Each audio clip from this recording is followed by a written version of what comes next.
I would like to. Feel free. We're taking Kay out. Kay can't. No one on stream can hear Kay, so that's what it is. No. Hello, everybody. Oh, Oh no, Chelsea. Oh no. I don't like that. Someone go back and screen cap that. Hard. Great. Chelsea, do me a favor and go ahead and watch yourself back on YouTube for a second, if you'd be so kind. I will be doing that. No, Hello, everybody. Welcome to It's a Long Story, a place where we roll dice. Yes, I see that. You know, out of context, Kay, you look full insane. Full insane. Full insane. Good. Calculate. Good. I know what Reckless did last night.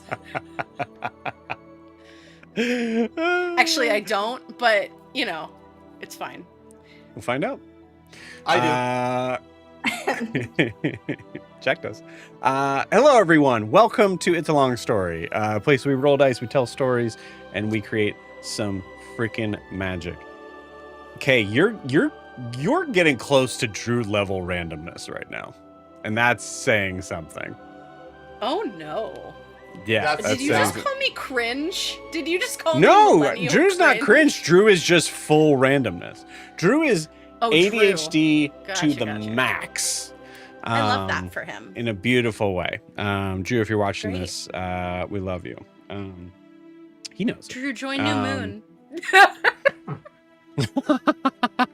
Welcome, everyone. For those who have no idea, this is Height. We're a D&D live stream that runs every Monday, Tuesday, Wednesday, Thursday, and Friday, having 5 parties.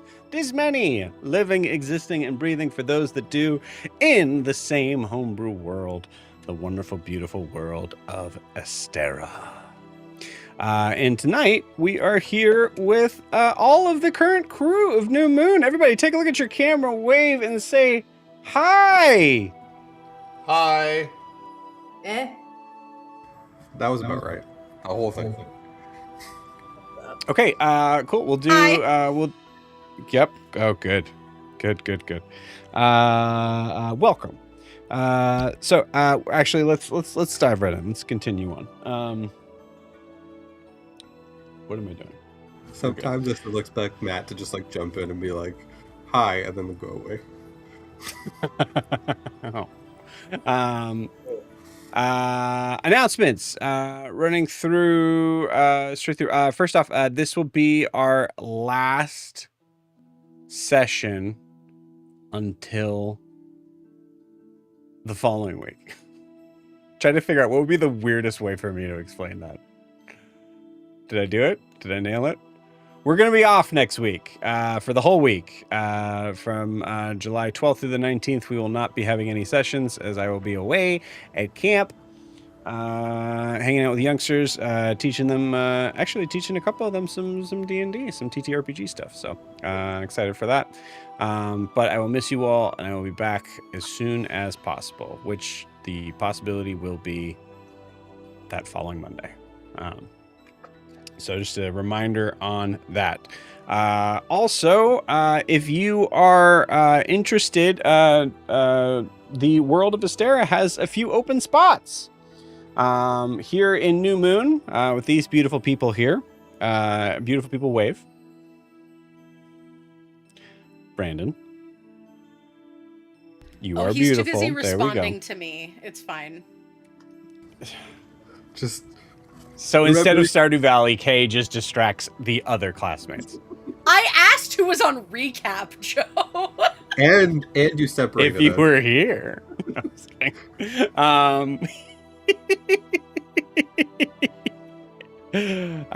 We got it. We're good. We're good. This is the welcome back I get.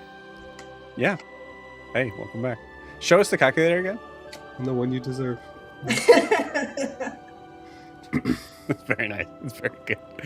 It's very It's good. the full Don't explain Vanna why. White. Don't explain why. It's the full Vanna White. Just Can I hear the click and the clack? Oh yeah, can we hear the clicks? Ooh. Calculator ASMR. Creamy and thocky. Thocky is the right word, Joe. Thank you I didn't so like that much. first word. I didn't like creamy either, though it is apt and descriptive, but Yeah, gawky it's- was good. Hey guys, watch a YouTube thing about keyboards. Okay. Shout out Timu. You went out and bought a Um, calculator from Timu? From Timu for a Okay. game. Speaking of mobile No, stuff, don't game. explain why. Don't explain why. Don't explain why. So Don't you, explain why. That ruins the randomness. okay, you know what? It's just it to everyone else. It's just Kay excited about this calculator. That's it, and that's what I want. It's incredible, and I love that for Beautiful. you. I love your It Timu matches the creamy color of my calculator. nameplate. It does. That's right. Mhm. Okay, you can explain that you got this for D&D for this campaign now. Yeah, I got this for this campaign because it's Prisha colored. Yep, exactly. Because Prisha does so much damage, I need a calculator. So much. How many words can you write on your calculator? Yeah, per minute.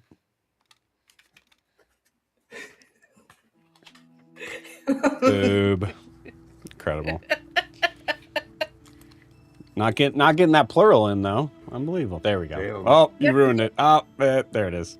You have to do Okay. less with the 7. I feel like I'm the teacher that just had the principal walk in to see how the classroom is doing, and we're all a mess. So we're all gonna straighten up, and I'm gonna do my teaching thing. Moving on, our announcements. New Moon is needing a new player. We have a 6th box right down there that could have your name on it, your character's name on it. So if you're interested in joining our beloved crew of heathens, of miscreants, no, I don't know. Heathens was pretty good. heathens, okay, Mhm. of beloved friends and friends, you should reach out. You can do so by going to startplaying.games/GM/It's a Long Story. You have 1 week to do so. So please make sure you reach out and do that. Otherwise, we're cutting New Moon off on the 13th, as we did have one interview that went very well. We just want to make sure we give enough space for others to be able to kind of join in. Yeah, check it out. You can also, sorry, let me put that link back up because I only talked about one campaign. There's also our Thursday campaign, which is the Brass Light, where we delve into a steampunk Western style setting, still in the same world. How crazy is that? It's like it was made for us. I'm also in that so- one. Yes, Kay is also in that one. So if you were interested in joining in our Thursday campaign, same link. Go check out that link. That one we're still open, so you got a little bit more time on that one. But don't risk it. Jump in. You get a little session primer that's in there. Talks about what the campaign is about. And just make sure that when you're looking at it and you decide that you want to kind of jump in and do a interview thing, just make sure you reach out to me on there. Don't click the okay, I'm joining this campaign, because then I'll have to take you off and then be like, I'm sorry, we got a whole other process sort of thing. It's just not connected with Start Playing at all. So we want to just interview you and just make sure that we're a good fit for each other. So please jump in, check that out. You can also reach out to me on the Instagrams and the TikToks about that stuff as well. So please feel free to do so. Let's see what else. If you want to support the channel, the best way to do so is to like and subscribe where you're watching this, whether that is on YouTube or Twitch. You can also check out our Instagram and TikTok, which you will see down below, at It's a Long Story _TTRPG. And if you are interested in kind of keeping up to date on it, we ask that you like and follow on that. That would be awesome. We'd love that. Thank you.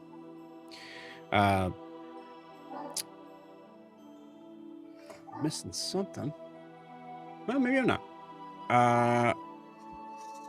So that is it for announcements. So moving forward on this, we're going to talk real quick about our sponsor of the year, which is probably what I was thinking about, which is Lorify.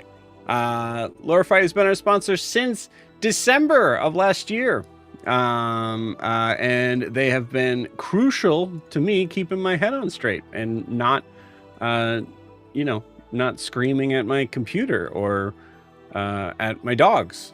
So thank you, Lorify, for keeping my dogs safe and happy. What is it? Lorify is a note-taking tool. Takes the notes for you as long as you have the session recorded. We have actually, I just got a message earlier today, and I'm sorry, Rob, if you're watching this, but Rob from that DMs in the campaign that I play in, I also use I also use Lorify for that as well. Just to be able to record our sessions, and he asked if I had one for this week, and I forgot to put it out there. But that's how important this Lorify program has been for us. It's awesome. It's very useful. It keeps things nice and clean and neat. So how it works is you take the recorded session, you plug it into Lorify, which is just on a website. It's nothing to download or anything. And within minutes, you get a nice, neat, clean, typed out summary of everything that happened in that session, complete with NPCs, both new and old, that are introduced, some session quotes, combat stuff, new items that might have been picked up. They have Discord integration things. They're adding in lore map stuff. There's a whole bunch of other stuff that's been that's incredible, and it's a team that continues to try to improve what they already have, which I love. Also, they're just very nice. They're very nice people. So check it out. Go to lorify.ai to find out more information on it.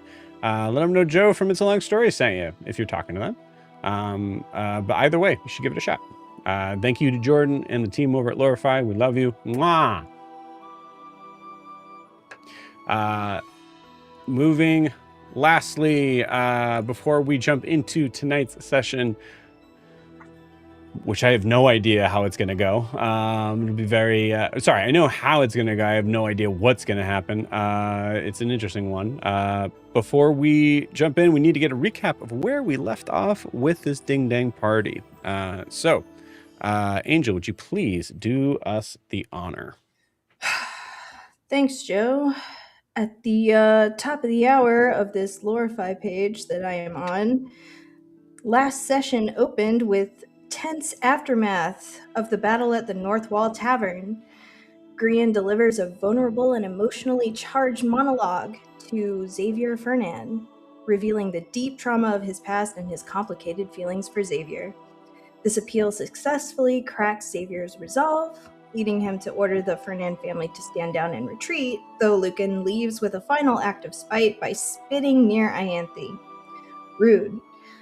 Amidst this, Octavio Fernan delivers a lethal neck snap to the Roar Captain Yegoran, leaving him at the brink of death. And meanwhile, upstairs, Daphne is being attacked by a commoner with 10 HP and 5 attacks. She fires a warning shot. She accidentally kills him, but she reunites with the party. By the time of the end of the battle, there are more Roar coming in through the front door. Kaz used his magical ring to disguise himself as the Orc Mommy to misdirect the Leonin paladins that were trying to get in, while the party escaped out the side with Yegoran. Then we were running around some alleyways trying to find a safe spot to interrogate Yegoran when Kaz remembered a strange meeting he had with somebody in a bag. So while Prisha and Maya were trying to catch up with us, we were looking for a bag of holding in trash, and then we found it, and then all of us except Maya jumped in and had a semi-revealing conversation with Yegoran. Essentially, we learned that if Titian were to... what was it? How did they word it? Asked to face all of his accusers who would not show up, he would be let off the legal hoop, as it were. Once we got that information, Grian pulls out Dongzig, and Dongzig gets a meal out of Yugorin. Prisha paid 512 gold for a future surprise from the bagman. And the bagman helped us all get all the way to Titian's bag of holding, where we jumped out.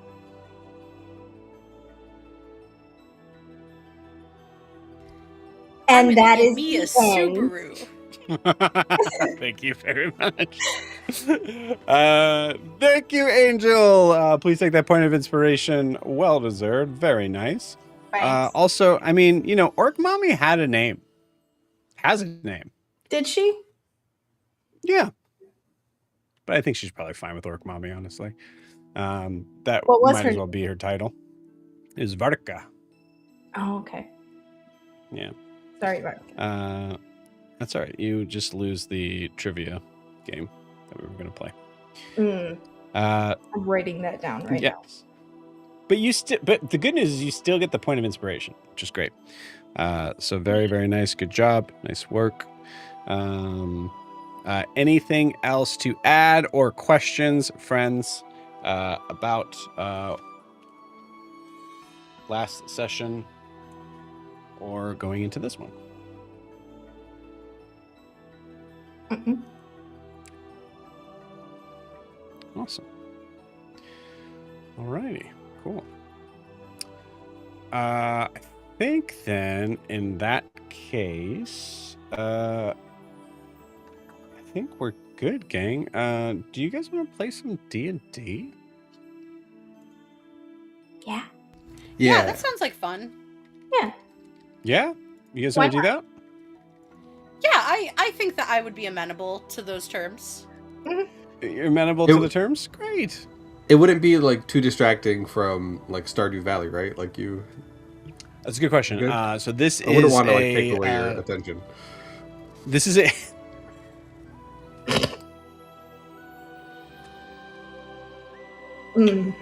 You know, you know, Yeah. I come here to have fun. You know, I come here to enjoy myself and have a good time with people that I like, and you know, I'm feeling. And then there's feeling me. really Which attacked. I get. uh-huh. It's not just you today, Brandon. God also has some things to answer to. Guys. So it did you is hear? just me. It's She fine. likes us. Wait, is I'm that feeling is that pretty me in attacked this and scenario? vulnerable What right did now. I do? Yes. Instigated, I guess. Look, you're okay. Listen. I'm I throwing know. I'm spaghetti gonna. at Okay, the wall. I'm coming right at you now. I'm going to say that you're the person. You're the kid with the fidget spinner, or you're the kid that's pointing at the kid with the fidget spinner and going, "Well, if he could use a fidget spinner, I should be able to have my phone in class." Your Honor. Arguably, I probably needed a fidget spinner when I was in Yeah, school. the fidget spinner makes sense. That one, I'm all for. Go for it. It's my emotional support device. I don't know what to tell you about my phone. There are no ESDs allowed What if- on campus. What if there was an emergency at home? Sorry. Sorry. Sorry. I mean, I will say if there's an emergency at home, Vibes. you're there. So you're good. You're there. I don't have a comeback other than, yeah, Joe, I'd love to play D&D. Let's go. Can we play D&D? I just laughed so hard. Yeah, Your Honor, this is let's play some embarrassing. D&D. Your Honor, Your Honor. Your Honor, you made Cass spit. I said snort, okay, not spit. Oh, First of I all, saw you No. took a Yeah, sip Kaz of is no something and I was quitter, like, No, no, Trisha. no. Your Honor, get your facts straight. so Am I the honor? also- Who's the honor here? I'm so confused. I feel like you might have I don't want to be the honor. unfortunately. I don't want to be the honor. No. Your Honor, Also, you have no okay. choice. Jack, you be the honor. Jack's like, no, absolutely not. Okay, let's start this show off with a bang. You guys know that Vine that's like, good credit, bad credit, no credit, fuck it, ghost credit. I'ma get me a Subaru. That's how I feel about Prisha and the bag of holding. It's like undead credit. I'm gonna get me a bag of holding. Hey, you know what's funny about what Uh-oh. you just said? Wow. What? Nothing. Did you guys hear that? I didn't. Did you just soundboard me, Joe? Yeah. Hold on. We're going to try this again because we're going to try to pull the immersion Oh. back in. Well, when we can't waterboard, we soundboard. Let's get it all out now. Get it all out now, everybody. You expect us to be serious? Unfortunate. I can yell again. Huge explosion happens. Everybody roll initiative. On gang? Okay. I'm not ready. As God, you I'm all scared. are, Hey, nat 20. as you all are connected and jumping out of this. Actually, I don't like this one. Let's do this other one. In very strange and dark and creepy situation of what ended up becoming. What ended up morphing into Titian's bag of holding, where you all jumped out. There has, as you guys are grouped around, Titian just ending the scene of going like, what the fuck is going on? What happened? You hear a massive explosion, and you hear rocks continuing to crumble and break apart. Multiple sort of sounds of a large structure breaking apart miles away. Even from there, you hear shouts, screams of people as they are all, as I will say, Prisha. Who rolled 15 or higher? Kaz raised their hand first. So Kaz, you immediately kind of run to the window and look down, and you see a bunch of people in the street rushing out into the street and pointing out, looking at as you're following their view, you see the Sharome Tower immediately starting to crack and fall in front of you. Let's get those initiatives, gang. Let's start with Kaz. 23. 23, nice. Adine. 11. 11. Green. It's a nat 20 for 22. 22, nice. Prisha. 7. 7. Ianthe. 8. 8. Nice. Okay, cool. And we'll keep those as they are now. We won't worry about Anesh or anyone else, even Titian right now at this point. These are just for the players that are here. Kaz, you've run to the window. You look down. You see everybody pointing, yelling, screaming. You see the tower collapsing. And at this point in time, right now, this very second, you see it fall. The entire tower, which is about a mile high, you see it fall and crash down about 40 feet down into the base, as if an entire portion of it had completely just disappeared from existence. What would you like to do on your turn?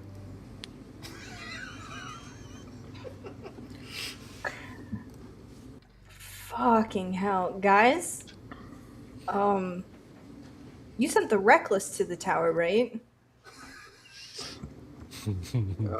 Yeah. You might want to contact them. The whole thing just came down. Isn't that what we wanted? I don't know if it was quite like this. And I'm like, yeah, meh. I'll say in the initiative count here, Green, it's your turn. What do you do? Titian, can I borrow your ring again, please? All right, but make sure you promise, and you don't even wait for him to finish the statement as you grab it out of his hand. I put it on, and I'll use my action. Sorry, Jack. Car, what happened to the tower? I'm sorry. I thought we talked about just taking down a wall. No, Yeah, Car's sorry. No, Jack is sorry for this one. Yeah. My response right now is. Am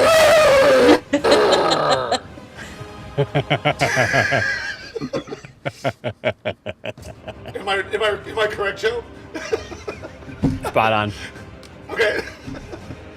So Grian, you get that in time. You guys are in the second. You're in the second floor of the South Brothel. You are for sure a safe distance away. However, you're not entirely sure. Depending on where this tower falls, this could have massive effects, massive civilian casualties. Grian, do you do any movement here?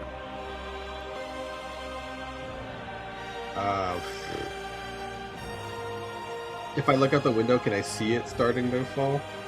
Yes. Yep.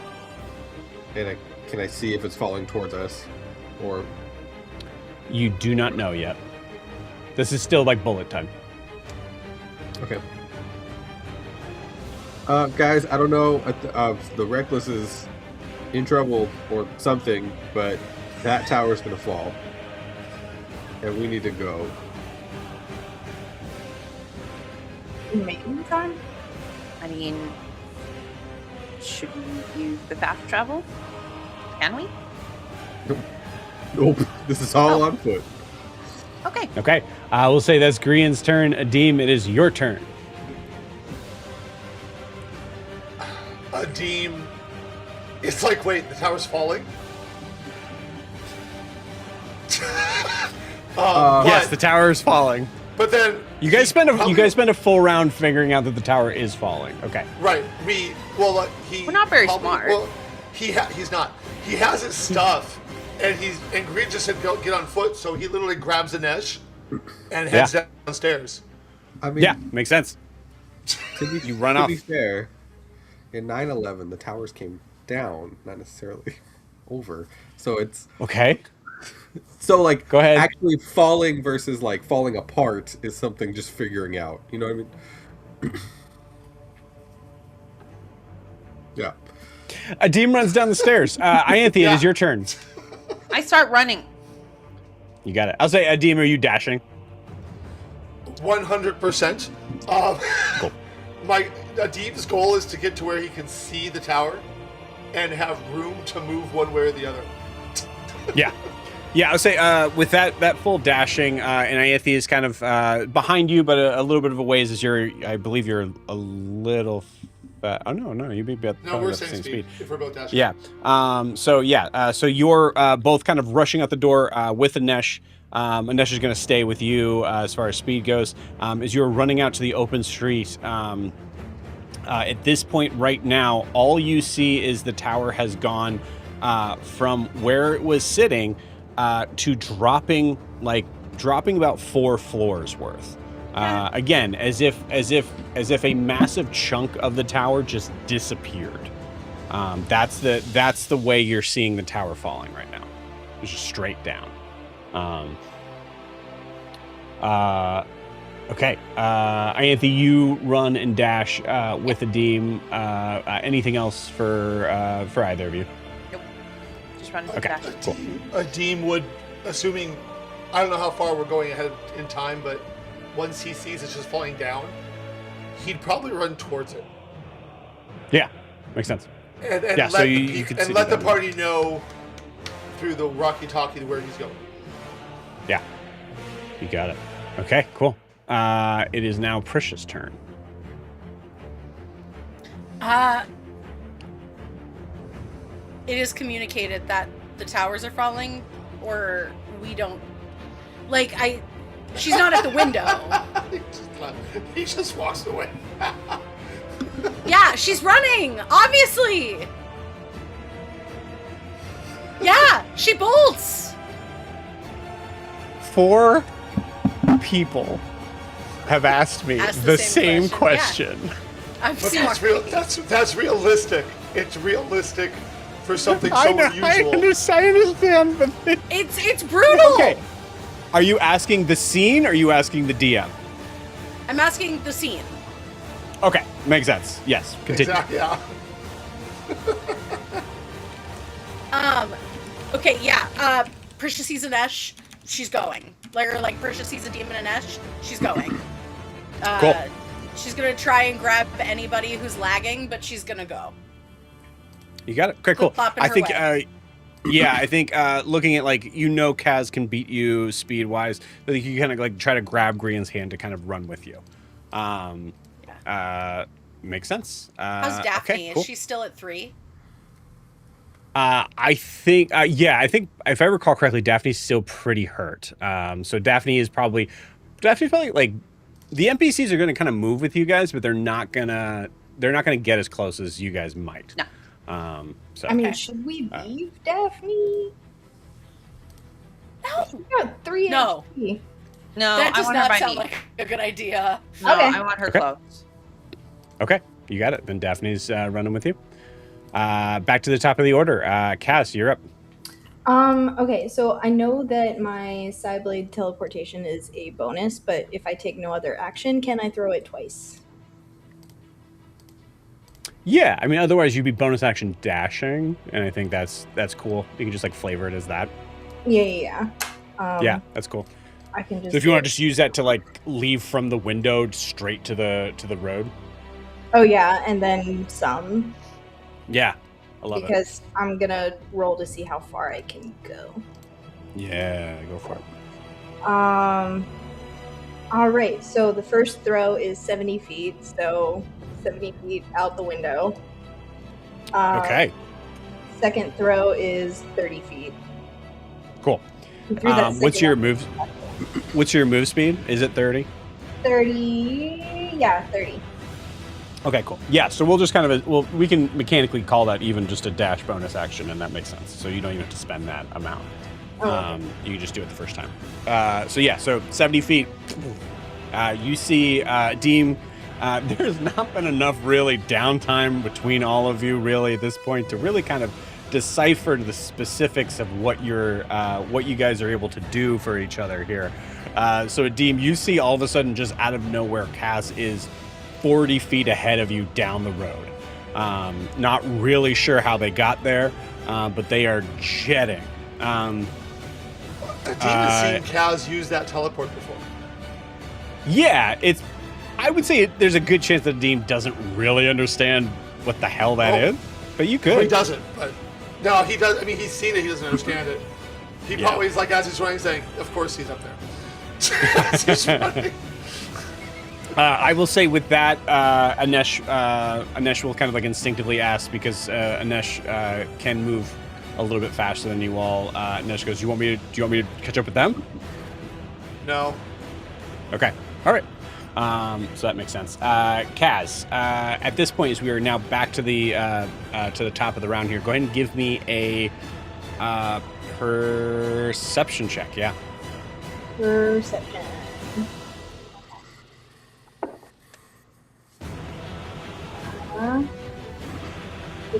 No, 18. 18. Cool. With an 18, you see this moment where the tower, the stone tower that is left, is actually relatively pretty secure, except you see cracks kind of starting to form up the side of it. And you see that it is, even on this round, it is standing straight up. It is not showing a very clear indication of which way it's going to fall. However, the 18's high enough to recognize that if it falls south, it's going to fall towards you and is going to hit the Chakur. If it falls southeast or east, it's going to fall fully into civilian territory. So completely in, I mean, would shatter into neighborhoods a mile wide, or sorry, a mile long in this. So massive problem. If it falls further west, it's going to actually fall into the Jakravar monuments and other towers that are around there. So kind of a sort of like a, if that happens, I mean, they're kind of our enemy right now. There may be an innocence in there, but there's, it's hard to say. And the north is just further to the north wall. So in that case, probably the safest as far as any sort of it's coming down either way. So. I relay all of that to everyone in the Rocky Talkie. You got it. If it starts falling south, make sure you go either left or right. Don't try to outrun it. Yeah. I think Kaz, you recognize, like, even though you guys are about, like, maybe like to be clear, you guys are about 1.5 miles away. Even the effects from a mile tower falling down could absolutely hit you if you're not paying close enough attention. Okay, cool. Kaz, that was you. Grian, you're up next. So then based on distance-wise, there's no way to, like, do anything about the tower. We just need to, like, dodge it. I don't know what you got. Because that's what we're doing, right? We're running away from trying to be squished.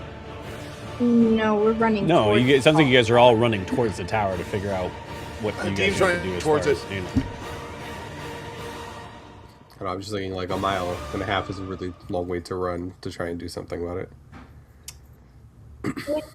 Adim is worried less about doing something about it and more of who might get hurt. With Cass's There's also kind of like an instinctual sort of thing, I think, imagine with, like, your heroes of, like, a massive thing is going on, people are going to need help.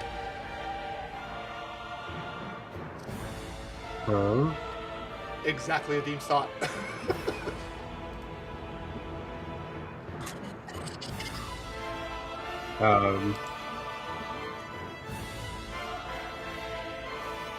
Then I guess I'm just gonna use my action to move faster than my normal Dash. 30 feet. Yep. Yeah, and I'll just start. I'll just start screaming for people to move south and just keep going. Okay, cool. So you're starting to try to kind of direct people who are being stupid enough to be standing in the middle of the street, Right. To be able to kind of get out of the way, go back into your homes. Makes sense. Yeah, cool. Anything else on Grian's turn? No. Okay, you got it. All right. Go ahead and roll me a religion check, Grian. Just keep that handy. It is Adim's turn now. Keep running. I mean, it's 1.5 miles. It's not going to happen in 6 seconds. So I'll just Continuing to run. Yep. Yeah. Cool. I'm Just choosing booking not it to through. use haste. I'm choosing not to use haste only because I might need it once I'm closer. So Yeah. There's some things of, like, you start to see, like, people kind of running onto streets, and a lot of them, like, being like children pointing and, like, being, like, really curious, and you immediately see, like, parents, like, kind of going to grab them. But I'll say as you're running, you can kind of, like, you can help sort of, like, make sure that, like, people are being pushed I'm just back like, into their homes. just keep an eye out and run to the side. Like, same thing Cass is saying. Just yelling at people. Yep. As you guys are running too, there's, like, moments of, like, you'd see, like, there is some, like, there's, like, horses and, like carriages and things like that you guys can, like, help to kind of direct, like, just get out of the way just in case, like, worst case scenario. That I think you guys are probably doing as you're running. Okay, cool. Anthony, you are up. I also continue dashing. I don't really... no, I'm not going to use that. Can I, as the bonus action, use some sorcery points to get a spell slot back? Sure. Yeah, Then I absolutely. will Yeah, do just that. trying to kind of gather, like, your sorcerer sort of energy here. I'm going to say, actually, Anthony, go ahead and give me an Arcana check. Okay.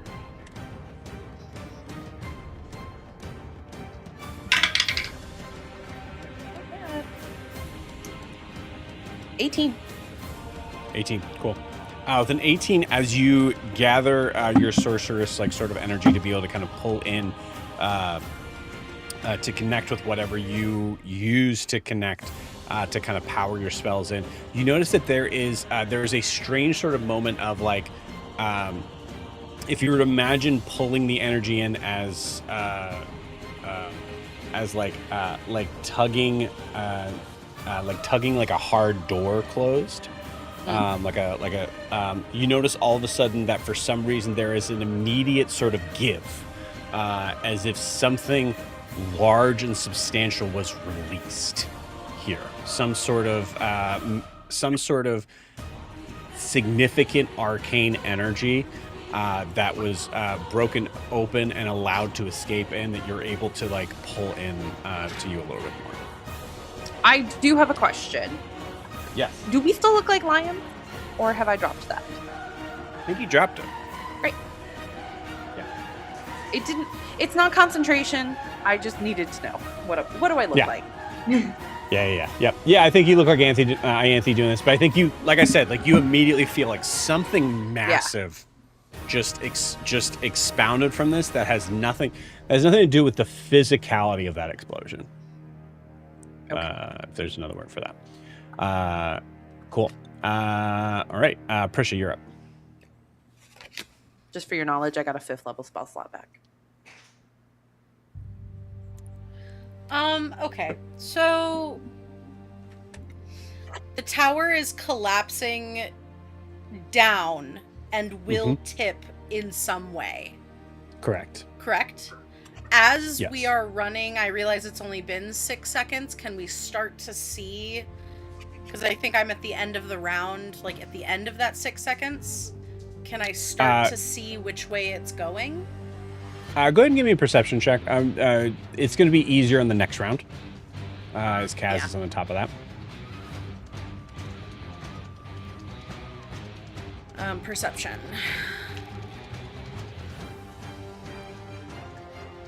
Uh, 18. 18. Cool. Yeah, with an 18, you're not really able to gather a specific direction, which is terrifying. That means that there is a question mark of where it's going. You think if this had gone exactly as it had planned, first off, the tower wouldn't have collapsed at all, and secondly, it would have collapsed definitely in a direction that would not have been harming. So you think there was something bad happened, something went off plan. Okay. Are we within 120 feet of the closest point of the tower? Not even close. You're a mile and a half away. I don't know how many feet are in a mile. Great. And 5,280. That's crazy. Okay, great. And Oh, how... that was one of those like grade school things that you're supposed to memorize. Someone back me up on that. I believe you. So happy that you memorized it. Yeah. I am so knew it happy was you over memorized it. 5,000. What?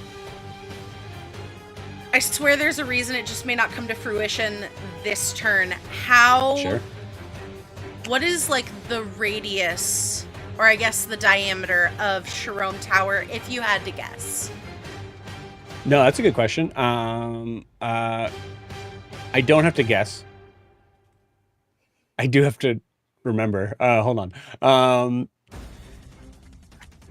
5,000. 5,280. No. No more than 60 feet, but I believe it's 50. Okay. All right. Then she's just gonna use her action to dash and keep running toward it. I have a plan potentially next turn, but then she's just gonna keep dashing. Yeah, makes sense. Cool. Cool. And she's gonna follow in Adim's. I assume she's behind Adim and Anesh since she ran after. And she's gonna follow in that same, like, pushing people, back as far back behind them as possible as they run towards it, getting people out as much as possible. Yeah, makes sense. Cool. All right, so back to the top of the order with Kaz. Kaz, go and give me another perception check, and I'm going to ask you a question based on what you roll here. So go ahead and roll first. Perception. Mm-hmm.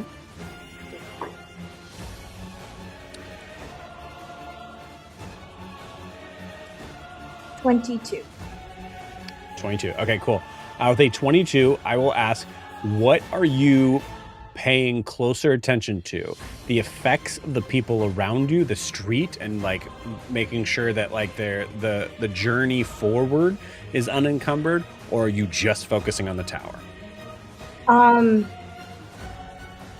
think the tower is the main issue. I think if Kaz is doing anything, it's probably trying to analyze and see if there is any physical way to influence the fall of the tower from what he can see. Cool. And shouting at people to get to like as far southeast or southwest, just kind of like as he's running and about to throw another knife to teleport. Hell yeah. Cool. Are you throwing that knife this turn? I sure am. Cool. As you throw that knife, go ahead and roll that number, but go ahead and do so with disadvantage.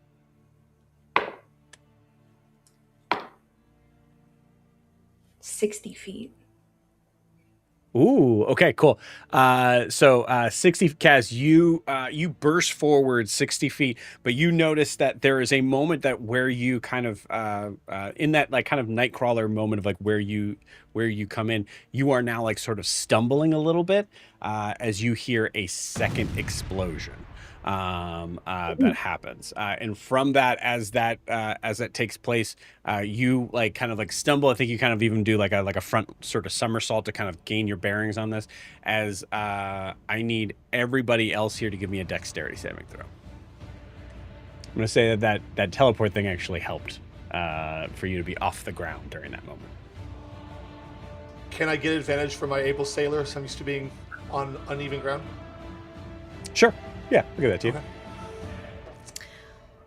I have a question that I'm prepared for you to say no to, and the question is, Prisha has a 0 to dex, but she's a goat. She's a satyr, and goats are mountain creatures. Could I have advantage? No. Okay, bet. Can I have a +1? Sure. Bet. That's bad.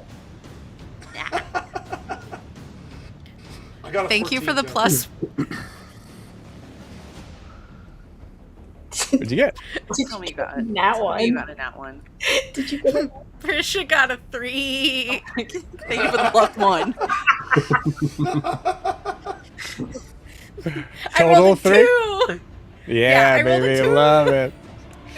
Thank you for the Awesome. +1, God. You're welcome. It really helped. Cool. Yes. So Prisha, you absolutely land. I will say to carry into that that goat-like sort of thing. You land as you feel the ground shake. You actually land sort of splayed out a little bit with your hooves just in weird, like full just on the ground. Full sploot. Full sploot. Full sploot. Ianthe, what'd you get? I got a 21. Okay, cool, Quite awesome, high. yeah. I mean, dancer. you are a dancer. You're good on your feet, so you're able to kind of maneuver through, watching as some of the stones kind of even break apart from there. With pointed toes. Yes, yeah. You just, I did a thing that the camera couldn't see at all, but I did it, and it's I'm fine. also doing it, so don't worry. You know what it was. I'm playing Use your with it. imagination. That's what it was. Yeah, exactly. Here, I did that. Oh, okay. Cool. Green, what'd you get? I stumble over Prisha with a 4. Incredible. Yeah, you stumble, somersault, boom, right on your butt. I rolled the same thing as Kay, but I have a +2. Incredible. Adine. 14. 14. Okay, cool. The 14, you you do stumble down to like kind of like a knee, but you're able to kind of pick yourself back up. I want to say it kind of just halves your movement for that, which is essentially the same thing. But you look a little cooler.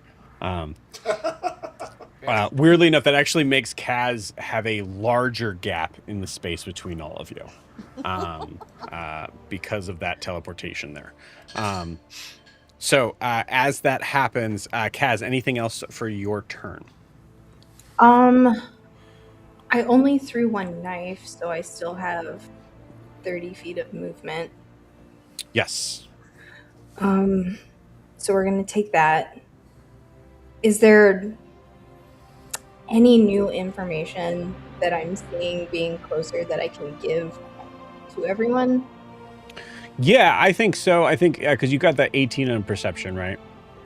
And you were focusing on the... No, it was higher. It was like 20, 21, 22? Yeah. 22. So you were focusing on the tower there. Actually, I'll say there is a weird moment where it was just before you teleported out. I imagine in that like sort of weird split second, it's not really like you could fully sort of see clearly, but I'll say this happened just beforehand. You're able to see the after effects as you land on the other side.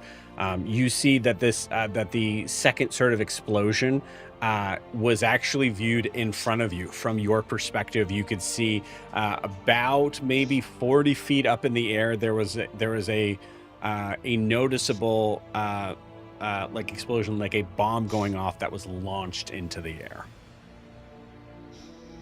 Does it seem to have any influence on the way the tower is leaning? Not yet. Still in bullet time. Okay.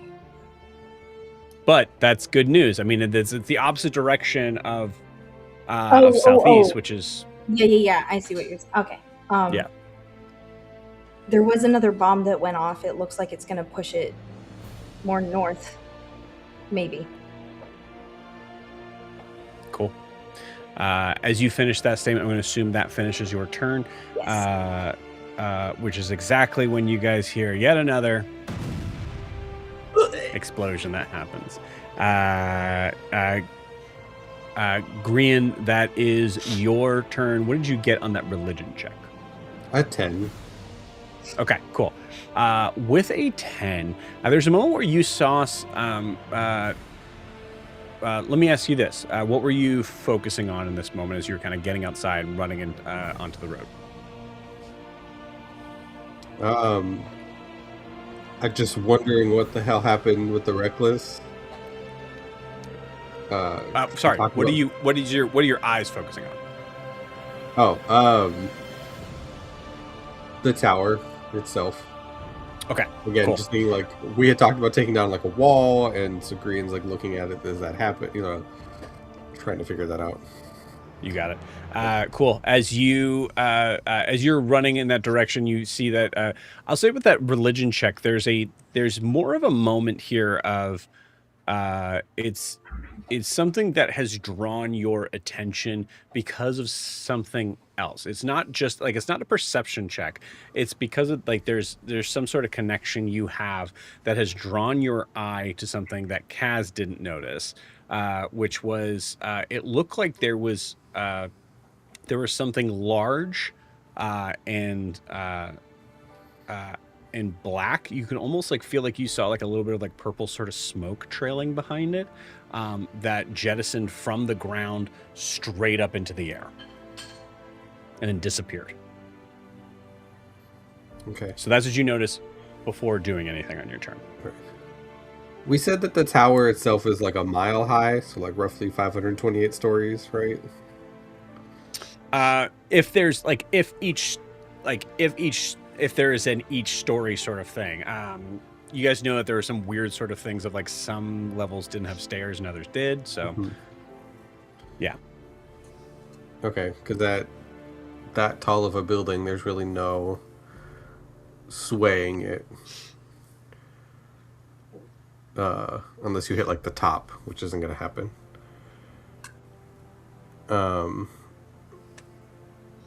Okay, so I'm going to, I guess, just spend my movement getting up and...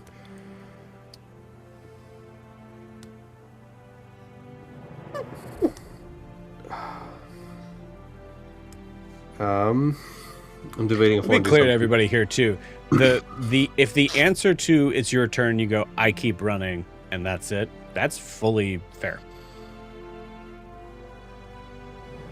No,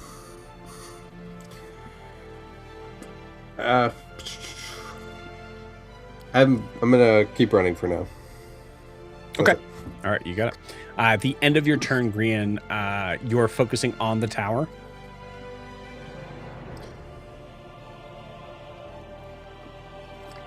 You know what? Visually. Yeah. Okay. Go ahead and give me a perception check. DC of getting new information is a 25. So I think I have to roll like a nat 24. It's a perception. I think I have a +5. It's a dirty 20, but not a 25. Okay, cool. Yeah, dirty 20. You see the same as you get that message from Kaz. Kaz is trying to kind of relay that to everybody. You receive that same information to confirm that it seems like there was some other sort of explosion that may be affecting the tower, may affect their movement. Who knows? I think Grian, in your perspective, to like back you up on that, it was probably maybe like 40 feet up, which wasn't in, it was a very loud and large explosion, but it wasn't too high. Which would make a big difference to where that tower is going to tip. Cool. All right. Adim, it is your turn. I am still running towards the tower, keeping most of my attention on the tower until I know which way it's falling. Okay. You got it. Go ahead and give me a perception check.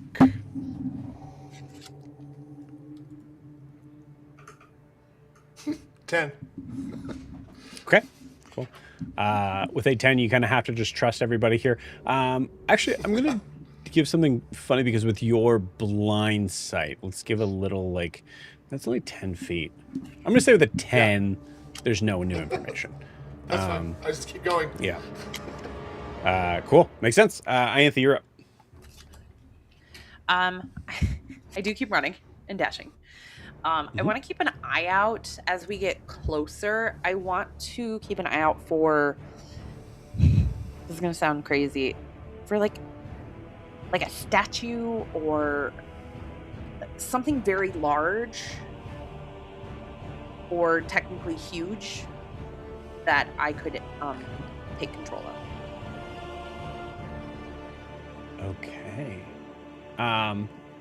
Roll me a history check before you roll your perception. I don't want to do that one. I suck at that.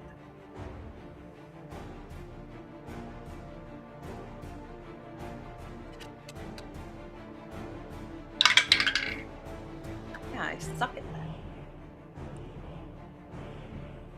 4. 4. Okay, cool. Yeah, you're looking for some sort of statue around, something that could be large that you could take control of. So far, you don't see anything just yet.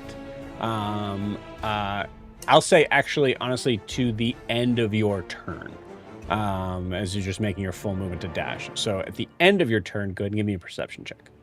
Okay. That's my full turn. I wasn't going to do anything else. Makes sense. So do it again? Give me that perception check, yes, to end your turn. Not good at that one either. That's better. 12. Okay. With a 12, as you guys are kind of rounding the corner, the 12 is enough to be able to recognize, yeah, you do see a giant statue. There is a statue of a full lion that is huge. There's 2 of them that are side by side at the Chakur, which you guys are just approaching now on. Kaz already significantly ahead of you. Ianthe, you also notice there are an entire troop, maybe 20, 25 Leonin guards dashing out from the entrance of this Chakur.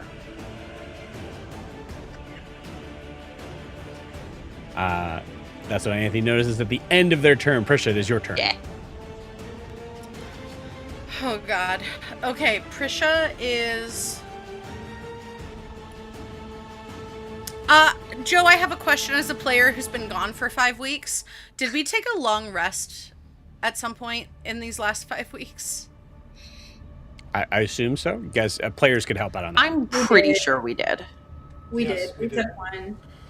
We did before the Okay, brothel great. fight. Yeah. Yeah. We had a Okay, full. great. That's awesome. Thanks, guys. Great. Prisha is. How far away is the Chakur from Sharome Tower? A mile. Fucking Christ. Okay, sorry. Yeah, she's gonna keep running. Okay. Oh, Got it. wait. I feel like Brandon just asked this question. The tower is a mile tall. Yes. A mile and some change. And the Chakur is south of the tower? So it's Correct. falling north, away from the... You don't know which direction it's falling right now. Oh, I don't. Sorry. Yep. Okay, great. Yep. So make sure you guys are paying attention to all the turns here, because there's gonna be some quick movements coming up on here. I think part of it too is like where our personal minds are at versus like what's happening in the game for them. So we're just separating information. You don't know Yeah. what's happening to them. You have no idea. Great. The information I'm giving you okay. is the tower so far. There's been an explosion that's happened in the south direction of the tower in front of you. And the thing that Kaz sent was there's a possibility of hopefully that means it's going to start to fall north. North. Okay. That's where I got that. Okie dokie. So.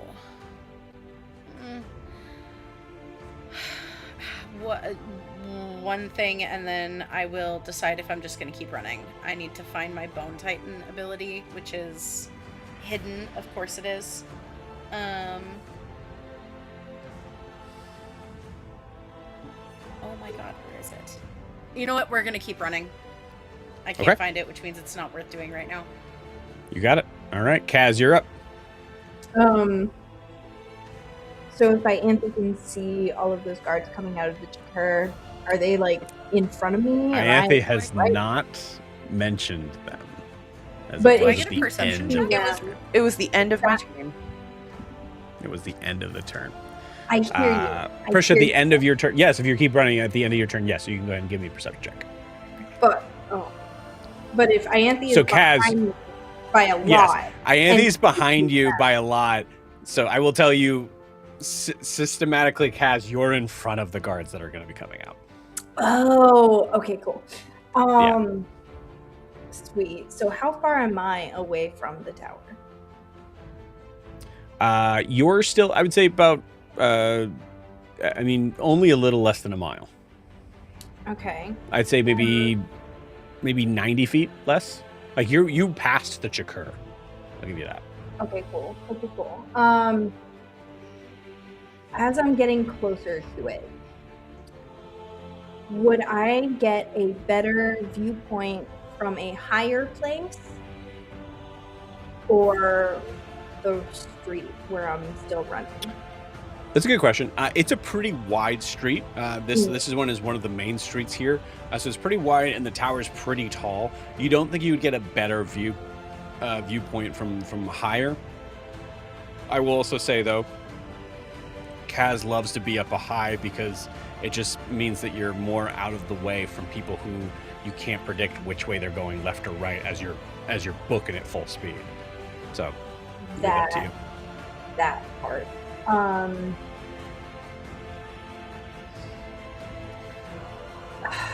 You said I'm 90 feet away? You're 90 feet past the Chakur. 90 feet past the Jakur. Okay, so I still don't know how far I have to go to the tower. 90 minus 5,200, so 5,210. Excellent. Okay. We are No, that's not the right math, but you get it. Yeah, I get it. 5,190. I'm gonna teleport to a rooftop ahead of me. Yeah, I think that makes sense. I think in the idea of like the character design, obviously Kaz isn't aware that there's danger behind them right now, but I do think Kaz typically would try to just be like, give me those rooftops, because these people that are coming out here are fucking crazy, and I'm running and I don't want them in my way. Yeah, and if I come up on something, I'd rather be up high. Sure. Oh yeah, that's a good point. So we got 100 feet. Cool. In With 100 feet. Okay, so we'll say 100 feet. You're going to be able to move 50 feet forward and then up on a roof. Most excellent. Do I notice anything new about the tower falling down that I can relay back to the group? Good question. Give me a new perception check. As you're rolling that, Prisha, what did you get? 25.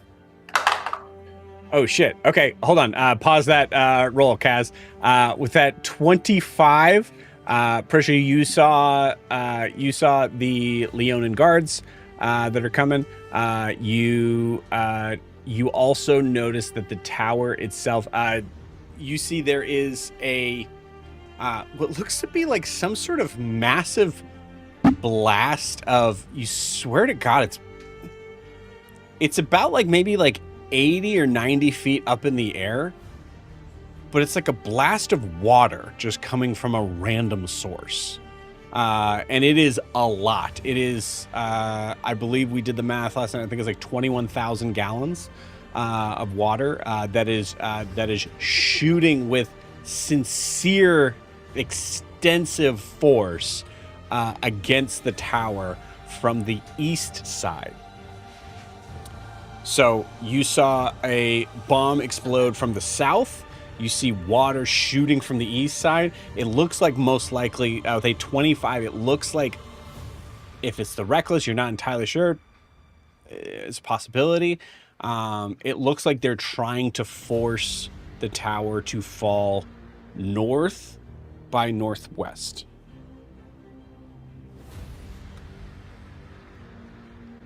Which is ideal. And that is the end of my turn, and I cannot recount that. I will with a 25. I'll allow you to recount that. I think that's fair. So you recount that?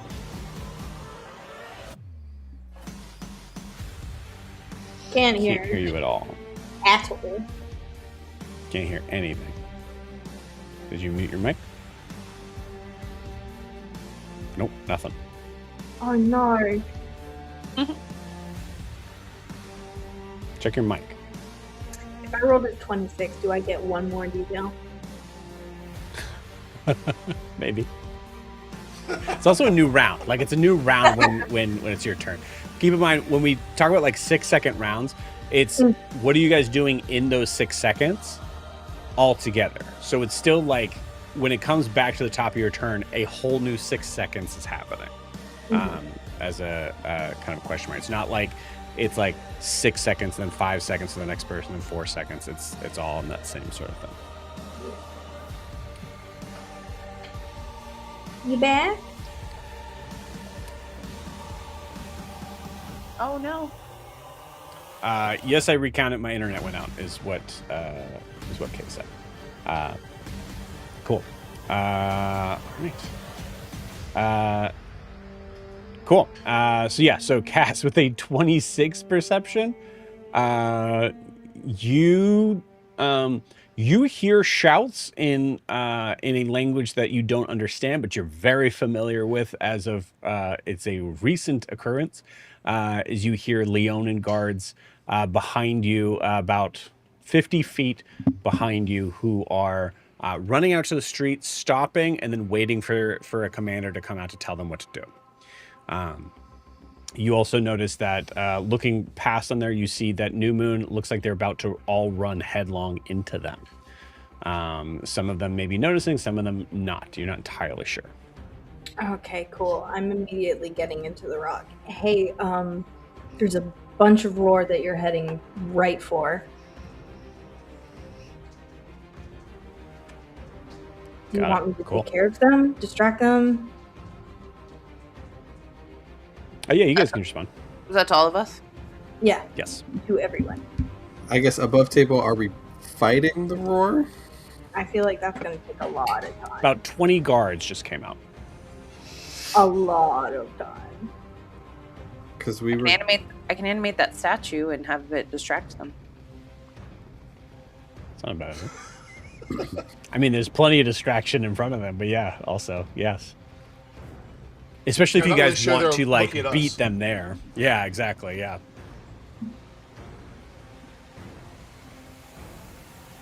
So you guys get time to kind of think about that. But what do you guys answer to Kaz? Don't worry, I have an idea. Okay, that's what you get, Kaz. A very calm Ianthe, who just tiptoed through a minor earthquake that knocked a bunch of people to the ground. All she's after like, yeah, I got a it. knife to the gut, like. Oh yeah, yeah. The adrenaline is really rushing. We're gonna crash after all this is over. Nice. It's that split personality, Patricia. Just ever so calm. All right. So that is Kaz. Kaz, you are still extending forward. You notice that the 26 you actually noticed. So you noticed the water, by the way. So you noticed that. You noticed the thing. I will say, because you are significantly up closer and you did roll a 26 of one higher, you see what looked to be a figure that was flying, and now you see another figure falling from that same height. And we'll say that is the end of your turn that you catch that. Green, you're up.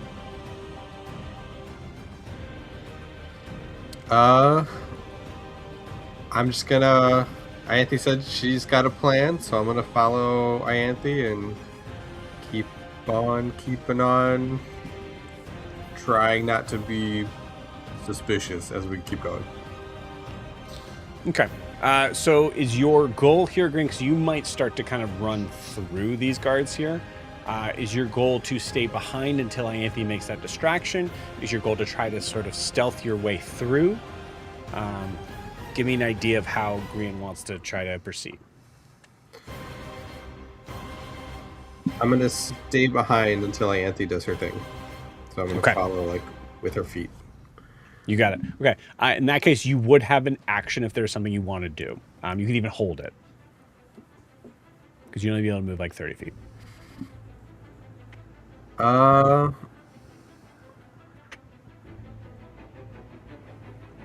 Can I hold an action to like, if the roar attacks us in this next round, to like dodge? Sure.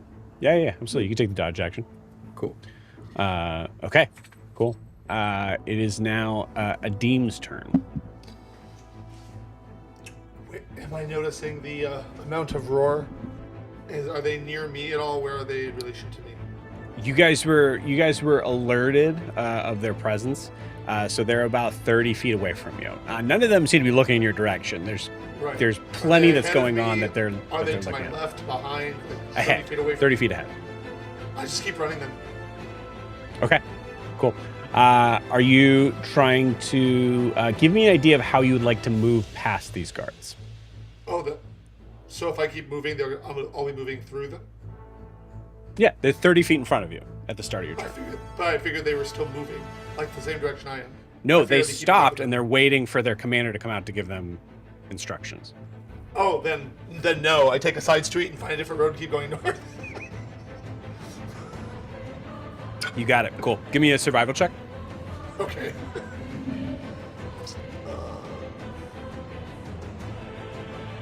23. 23, you don't break pace. You don't break pace at all. You get exactly the same distance you would if you were running straight through. I think there's a moment where like grabbing Anesh's hand, you and him both take a moment of like going through this area. It's one of those like in between houses where it's like it's not an alleyway because it's not even like 5 feet wide. It's like maybe like 3 feet wide, and it's the whole house length. You do this like crazy sort of like wall ride sort of thing where you just start to kind of climb and run through from the walls. as you see Anesh being like, holy shit, and start to do the same thing you're doing. Sounds good. So you are in a different area. You're in the alleyways here, but you did not lose any ground. So I should take parkour Sight as a is a little skill? harder. Yes, Okay. yeah, you should take parkour. Go ahead and add parkour as part of your skill. That's an able Parkour. sailor sort of thing. There's a thing. It's I think there's 100%. probably like some house vines and things like that you're Tarzaning Right. through. Yeah. Sounds good. Yeah, I'll just keep going, try to keep an eye on what's going on. Sweet. Okay, cool. All right. With that, so you managed to end up in the alleyways. You can still, because the tower's so big, you're still able to see it.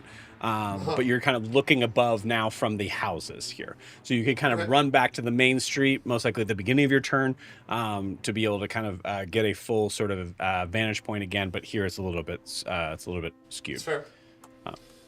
All right, sick. Ianthe, you're up. Great. I keep running, and when I get within 120 feet of one of the statues, I'm going to cast Animate Objects on it. Okay.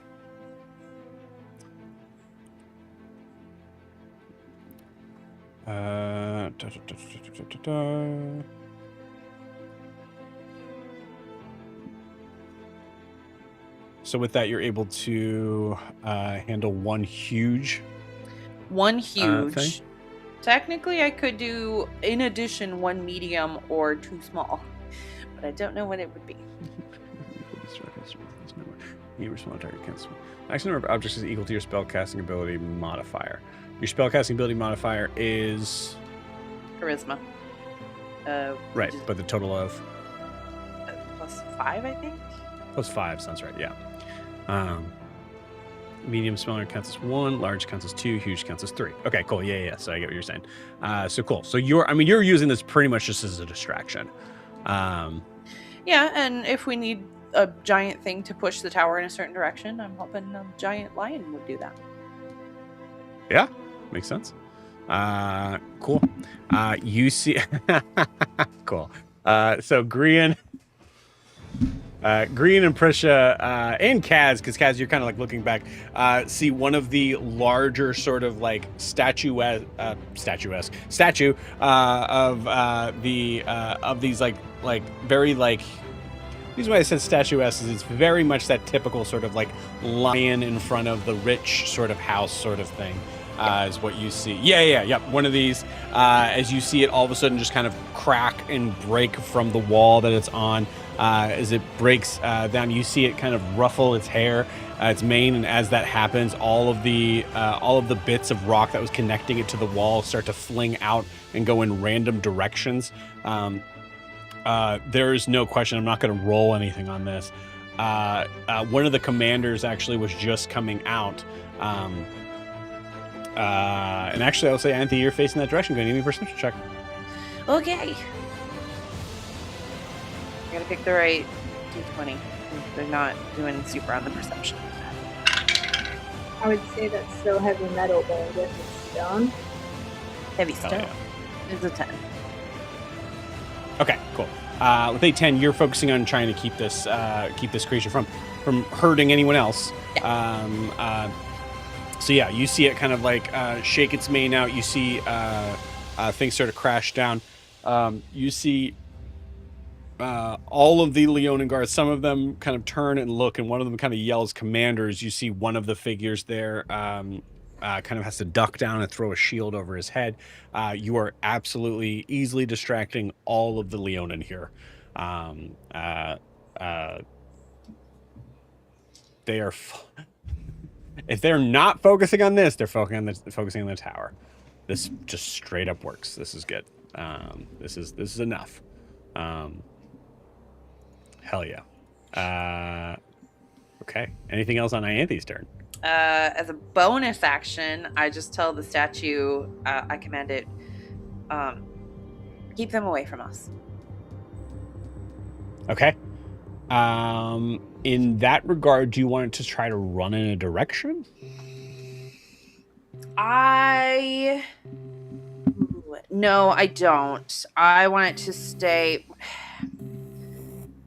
Really, what I want it to do is stay. I don't want it to necessarily attack, but like just swipe, like a cat does. You hit the nail right on the head. You did say it's a cat. So I asked you something that maybe isn't fair to assume that this cat-like creature is going to fully do exactly what you want.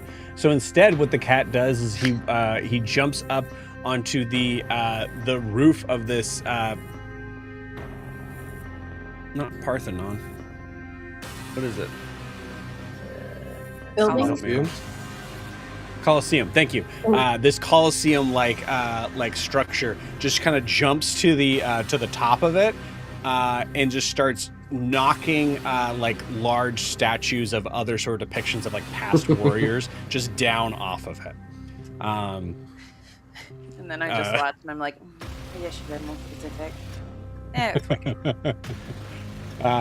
You see it kind of like do this, like it has the little like tail sort of flick, but then also it lets out this giant like you can tell it was supposed to be like a lion roar, but it just sounds like the shredding of like stone on stone. Hell yeah. Definitely works. Prisha, it's your turn. This music is giving, I think I'm gonna die in this house. Okay, sorry. I suppose she's gonna keep running.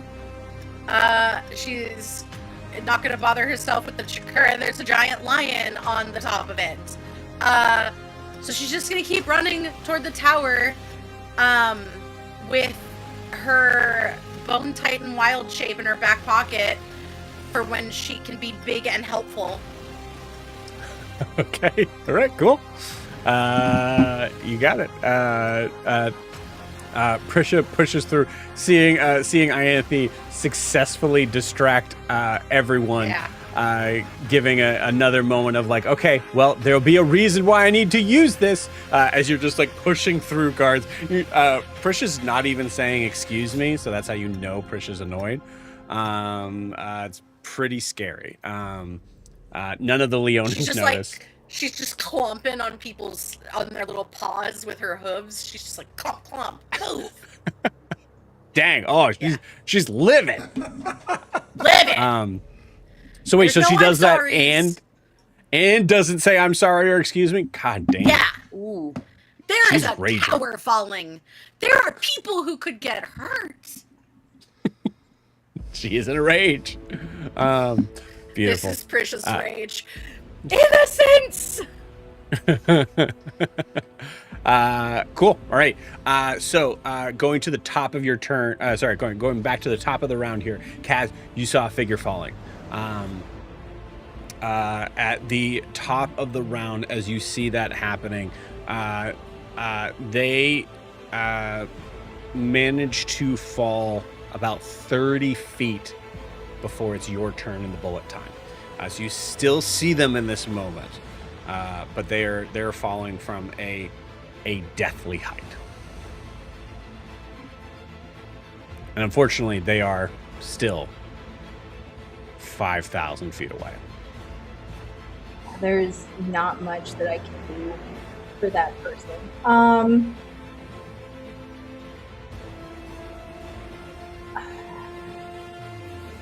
Okay.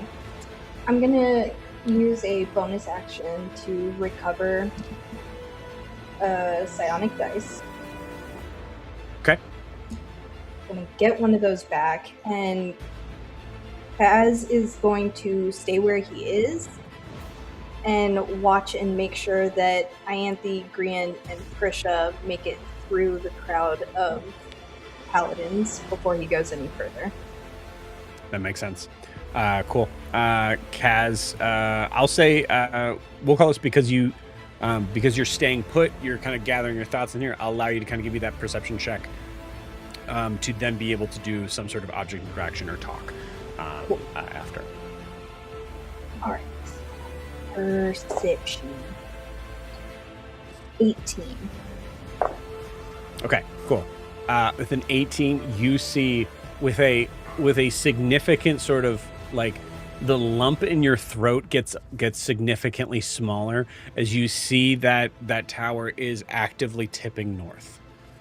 From most likely the concentration of the 2 extra explosions that were there at the base, as well as this random just bout of water that is shooting out from these people.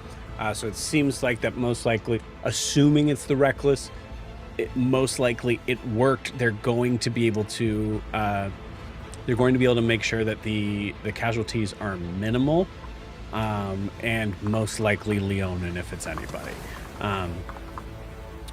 This also means that Kaz, you were not with the group when they went through the tower, or went through the couple of floors that they were able to go through the tower, but you were given information on this, that there was enough resource of information here of like things that were nasty that were not really clearly explained, but clearly shown to be that the Jakuvar are being extremely deceitful about what they're doing in that tower. It is all about to be laid bare to everyone. Yeah, in the Rocky Talkie to everyone. Well, the good news is that I think all of the evidence is about to pour out, and it's falling north. Minimal casualties.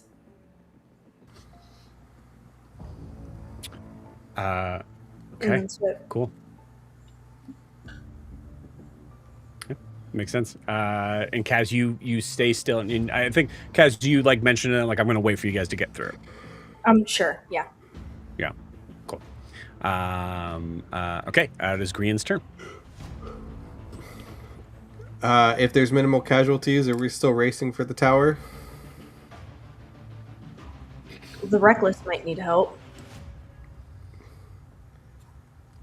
Plus, Yeah. if Can I reply Leon when and this you is my turn? mind, so maybe we should make sure that You can reply now. gets out. Okay. Adim says minimal casualties still means casualties and keeps running. Yeah, okay. I guess as I continue to go, I'm going plan B. Tishian, I need the bag. And I'm like running next to him. I'll be honest with you, there's no way Tishian would have been joining you in this. That would have affected the possibility of being noticed by the guards. Oh, okay. Then there's literally nothing I can do, so I'll just keep running. So. Okay. All right, you got it. Grian, you run through the guards easily as they're distracted by this giant cat. Adim, it is your turn. Assumption is that you're kind of trying to join back on the main street, but Yes. your call. Right now, you No, have very I would. little view. I would go Okay, like cool. once or twice, maybe one block or 2 blocks, and then I'll be like, hey, I'm coming back to the main road, had a detour, and then I'll join. You got it. Cool. So you're back to the main road. You're able to, we'll say like half your movement, but top of your turn. Anything you want to do here, you certainly can. I really don't have anything that would be effective other than haste, which would put me ahead of Anesh. And I want to make sure that the haste is available in case there's an emergency. Right. So You also I just noted- I keep think- running. Yeah, I think you also noticed, Adim, like Kaz like ran off ahead, which was very useful in the idea of being able to kind of keep a lookout, but it also separated you out to the point of those Leonin guards, which just happened to be useful, but just as easily could have been bad. It could have been Kaz caught. Right. So there's definitely a sense of like, I think it makes sense with like Adim's perspective. Like it just makes sense for us to all be together, especially if, with the chaos of what's happening right now. Cool. All right. Yeah. So with that, I'm going to ask, is there anything other than just continuing to run towards the site that anybody wants to do? No. Kaz is waiting for everybody to catch up at this point. He's not going to go further without them. You got it. Yeah, Purge away kind of like casualties and run. yeah. I think unless we get there in like 50 rounds, there's literally nothing we can do until that happens. So Yeah. There is a lot that happens as you guys are running. So I'll start to kind of dictate that as you guys are moving along. As there is a massive sort of cloud of smoke and dust that erupts from this tower finally collapsing down, you hear more cracks and more breaking. You actually see like fires kind of exploding left and right as the north wall itself begins to collapse where it is. Not the tavern, the north wall itself. As the entire tower crashes into it, breaking apart, sending rocks and stone and bits of debris everywhere. As you guys are rushing forward, I'm going to have give me a group. I don't think I've ever actually had this roll before. Give me a group.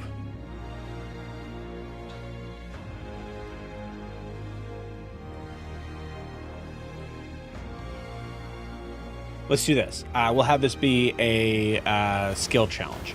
As you guys are running forward, there is debris. There are people out in the streets. All of this is happening with consistently. There is still like things that are flying and breaking and falling all around. As you guys are trying to rush to the scene, during the process of rushing, what are each of you guys doing based on what you're good at to be able to help the situation before getting to ground zero? As in to help each other dodge debris, or just help whatever we see around in general? Yes. Both? Okay. Yeah. Cool. This is a level of like a city-wide massive event that is causing people who are already terrified, confused, worried to be even more confused, terrified, and worried. And when people are in that state, they're gonna do really stupid things, like stand in front of places that they shouldn't be, etc., etc. So this is an opportunity for you guys to get creative on like the scene that's placed in front of you, without me having to give details. You give details and you tell me what you're doing. Are we going in initiative order? No, you guys can go whenever you want. Whatever you guys think. Go ahead. I think that Kaz is going to be using the rock to give directions to New Moon, like, hey, dodge this, go this way, do this. Intermittently, he's probably shouting from the rooftops, like, go, what was the direction? Southeast. Like, just get off the streets, go southeast. I love it. Give me a perception check, Kaz. You got it, say that's Captain. the skill check you're using for this.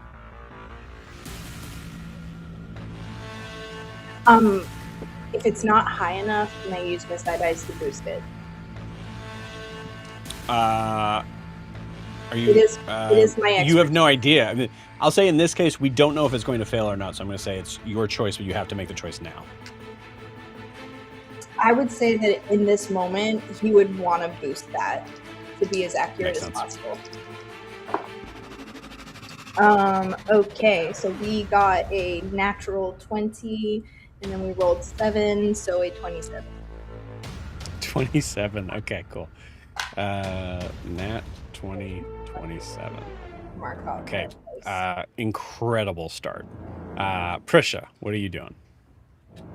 Prisha is, while taking information from Kaz and the Rocky Talkie, I would like to, it's two skills in my mind. It's her survival skill and her persuasion skill. They are the same as far as like the mechanics go, but also the music is really loud. Okay. At least that swell was really loud.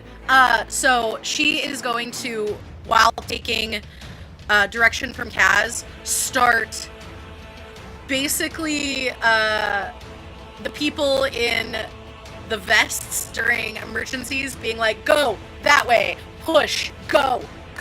She's like pushing people, giving them like a buddy, like, because people are dumber individually than in emergencies than they are together. So she's like, hi, hold hands, push. Hi, hold hands, push. Go that way, go that way. Very much like just directing as she's moving just towards the tower. You got it. Okay, cool. I'll say that's persuasion or intimidation. I would take either one. That's great. Okay. Now, I could make the argument for a medicine check, but I don't think that I would get it. Because she's been doing medicine work with I can't remember the rogue group, or the revolutionary group that she's been with. I can't remember their name off the top of my head. But she's been working with them, and she's established herself as a knowledgeable medic, but I don't think all the other people know that. Yeah, you're not giving medical advice. You're giving where to go advice. Great. Well, so that you don't need medical attention advice. I'll say Miranda works medical staff at the place she's not an usher. And she refuses to do ushing. She only does medical stuff. So there's the difference. I'm not going to argue with your wife. That's fair enough. You know what? Bet. Miranda's correct in all things. Got it. Which I will say sounds worse than it is. If someone was asking where is the thing, she would absolutely tell them where it is. In my mind, I was absolutely thinking, hi, to not get squished by thing, go that way. But, you know, sure. Vibes. So that you don't so you don't get a broken leg, don't step in front of the thing that's going to give you a broken leg. But it doesn't actually matter, because it's a 25. Okay, cool. 25. Persuasion. Got it. Sweet. Jesus, guys. You guys are powerful. Oh no, I'm sorry. 22. 22. Still well, that's so much. Survive. Well, I have a +8 in survival, not persuasion. My B. All good. Up top. Okay, cool. Who's next? I will, because I was going to do something similar to what Prisha did. Okay, this is going to get a little odd. I wanted to cast Color Spray. Technically, it's a damage-dealing spell, and I don't want to hurt anybody. So I wanted to cast it, like, as far away as I could. Which is, like, 15 feet. So it's not very far. Okay. And kind of, if you'll let me sculpt it a hair, create almost like an archway. And be like, follow the lights, go that way. Follow the lights, go that way. Okay. I will tell you what. I will allow you to, if you would spend a sorcery point, I will allow you to use your spell attack for this. Okay. You have to spend a sorcery point, but I will to adjust it. Or otherwise, it could be an Arcana check. No, I'll spend the point. Okay, you got it. That's a for sure thing. I don't have enough to do like anything major with anyway. Okay, it's spent. Then what am I doing? Use your spell attack as the roll. So D20 plus your spell attack modifier. Sorry, your spell attack. Okay. Not your spell casting modifier. Okay. My spell attack is crazy. Yeah. I just have to find the right die.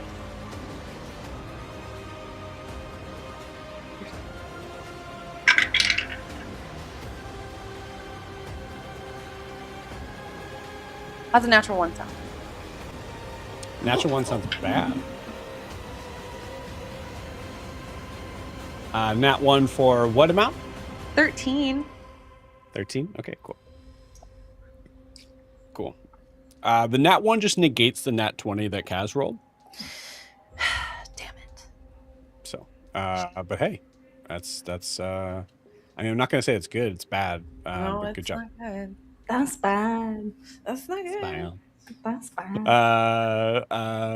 Cool. It is Grian and Adim's turn. Anything with that? I'm going to say with that nat 1, you absolutely make that like sort of. I forget to turn off the damage dealing. Yeah, I think you make the archway, but then it like continuously sort of like falls like stars like on people's heads, as it just like kind of get pelted by these little tiny like colored stars. Ow! What? Ow! Ow! Something else is falling. Oh no! It's the illegal fireworks that somebody bought. It's illegal. It's illegal fireworks. Good Lord. Incredible. Adim and Grian, you guys both see this as Ianthe tries her best, but does make things a little harder. I had one good idea. I think Green's just running with all futility towards the tower. Like that's just he sees somebody falling, and that's just what he's focused on. Okay, so you're not making a skill check to help out others on there. No, I'm just gonna keep going. You got it. All right. Adim, that's you. So as we realize I didn't see the people falling because I was in the alley. But I do see that the tower's has fallen north. Yes. Then as I'm running, I just tell people to get inside and lock their doors. Thinking like riots, mass theft, anything like that. Like just get inside, lock your doors, but I'm still running towards the tower. Exactly. Yep. Yeah. There is like a sense of this, like there's been a lot of you guys wouldn't know this, but there's definitely been an uptick in just like general crime that has kind of moved over there because of the confusion that everybody's been dealing with. Makes bad people have more of a chance to be able to do bad things. So yeah, exactly. So Adim, as you're doing that, are you doing so persuasively or intimidatingly? It doesn't really matter, so this is not their fault. He'll persuasively do it. Okay. You got it. Check wise, it doesn't matter, so he won't be rude. I would say with Adim, Jack knows Adim. Is Anesh helping Adim with this in terms of like making this make sense to be persuasion? Yeah. Yeah, he'll have to be. It's not with disadvantage then. It is a straight roll because Anesh is helping you. Okay. It doesn't really work because I got a 4.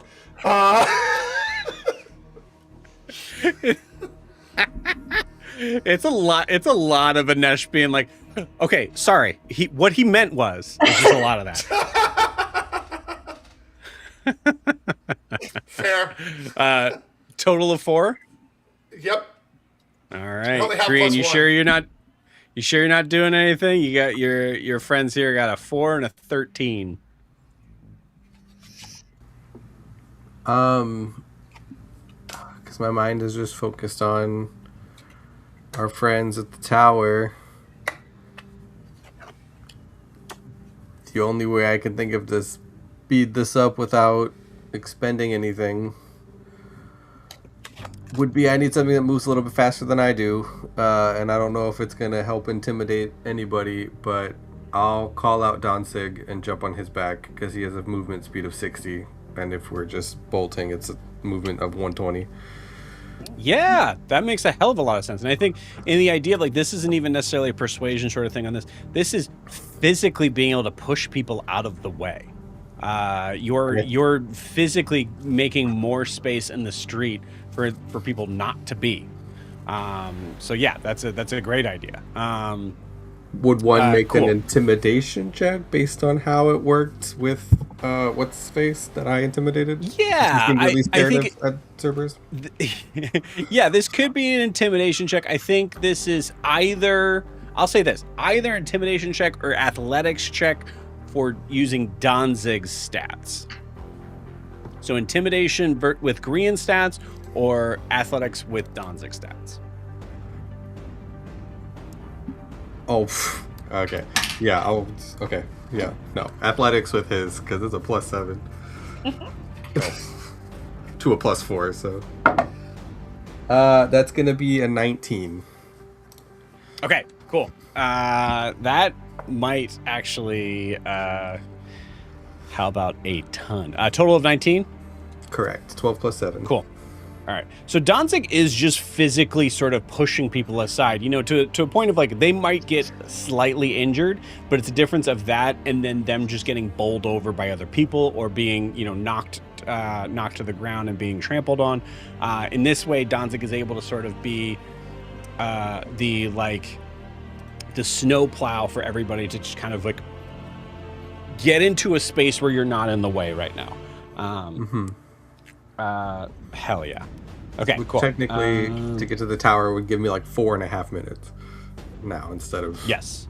like 8 minutes. So Sick. Okay, cool. And I think also in that regard, if you're using that, I'll say, Green, you're going to be the first on the scene as well. So that'll be helpful to have. Okay. All right, so we got 27, 19, 13, and 22. No, sorry. 27, 19, 4, 13, 22. damn.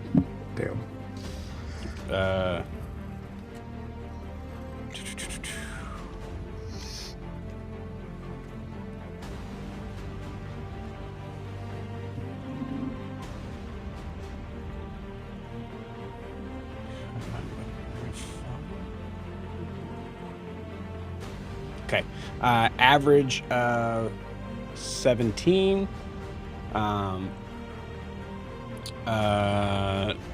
The scene that is taking place here is an extended. I'm going to say it's another calamity.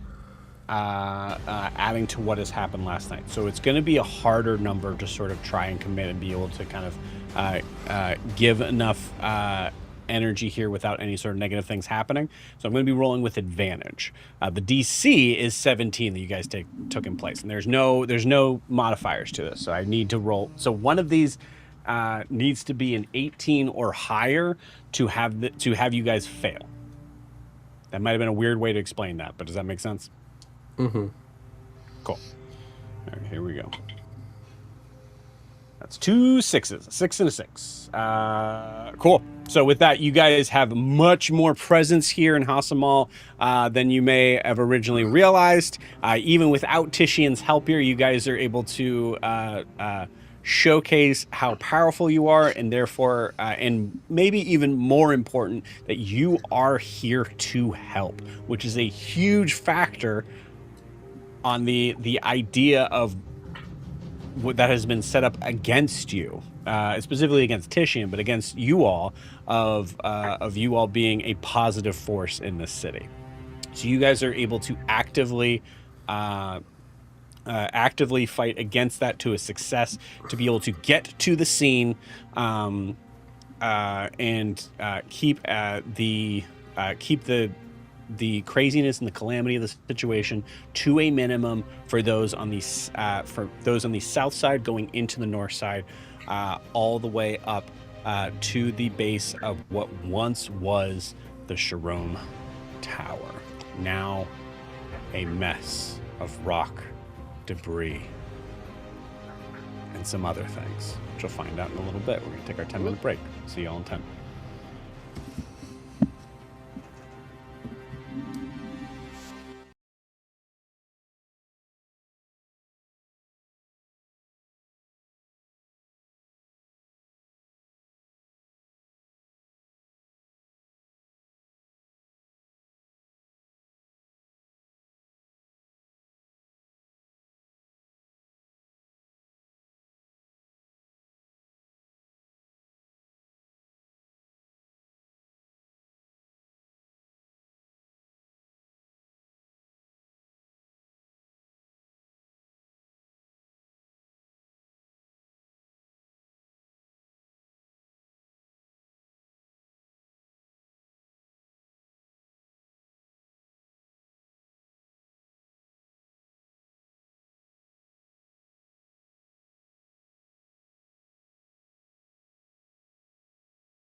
right. Welcome back, friends. You see the chaos as you make your way to the base of this. Actually, is there another? Yeah, let's do this one. Let's do this other one. We're used to that being more of a battle scene. As you guys are here at the bottom of the... It's still a little too intense, but that's all right. At the bottom, at ground zero, at the place where all of this has taken place here, you see there's debris, there's rock everywhere. There are multiple sort of people that are running around. You see that there are Leonin guards that are forcing people to kind of try to move out of the way. You also notice that there are some fights that are going on. You're not entirely sure who's with what. That's something you guys can absolutely try to spend time on handling. We're going to go, instead of into initiative here, we're going to give an open sort of space of saying what you guys want to be doing. And as you're doing so, if you're not saying anything, the assumption is you're trying to be sneaky and you're trying to just stay out of the limelight, but getting a general vibe of what everyone else says. So anyone who's relaying information out, like through the walkie-talkies, everybody is getting that information. But if you're choosing to do something specific, I'm going to have you roll a luck roll to see if you are spotted by someone who may be a problem. Make sense? Yes. Just want to make sure that makes sense before we continue. Cool. All right. Anybody can go. So, Kaz, you got something? I guess from the rooftops, can I just get a vibe of what's happening on the ground? Yeah, give me, from the rooftops here, go ahead and give me that luck check roll. Actually, we'll probably have you do it after your turn, but yeah. Am I, like, right in front of it now, or... If you're close enough to perceive, like, the main area here, like, you're, like, you guys all ran to the scene here. Okay, right? okay. I just wanted to make sure that we were at the scene and I wasn't still like 3 rooftops back. Yeah, so you guys are all at the scene now. So now it's basically there's still commotion, there's still craziness that's happening. Honestly, kind of like more so, but there's also more Leonin guards. There's more dangers that may or may not come up from the stuff that's happening here. But also there's a lot to check out. I got an 18. An 18. Okay, cool. Tell me what you are focusing on here before we have you roll any check or anything. I am looking for rough number of enemies and what they seem to be doing. Okay. Define enemies. Roar. Cool. You got it. Good answer. So with that, as you were looking through, you notice that from the vantage space of yours, I'm going to actually probably not have you roll. Some things might require a skill check. In this case, I'm going to say this doesn't. This is something that you're kind of like, you're focusing on something specific. You're just going to get that information. Okay. So as you're focusing on the roar here, you notice that a lot of them are continuing to try to kind of make their way through. You notice that there's a lot more that are still kind of trying to kind of come up the street. They may have figured out what was happening with that cat or whatever, or they may have just said, fuck it, it's an illusion, and assume that it is, and just have run off, as they have a job to basically relate this part of the city to being as safe as possible, especially considering the amount of how close this is to like firmament and military like important sort of stuff. So yeah, you see that there's a lot more that are coming in. You see that most of them are specifically looking at trying to kind of create space and pushing people back. You notice that some people are pointing towards random things on the ground. But also, from this point, you also notice that there is a fight that is happening on the west side, towards what looks to be like military barracks that have been completely obliterated, like leveled. So this was like a 2-story building that has been 100% completely leveled. And I would tell you exactly what you see, but I need Jack back. So Jack, if you're here, I need you. I didn't realize I hadn't turned it back on. I've been here.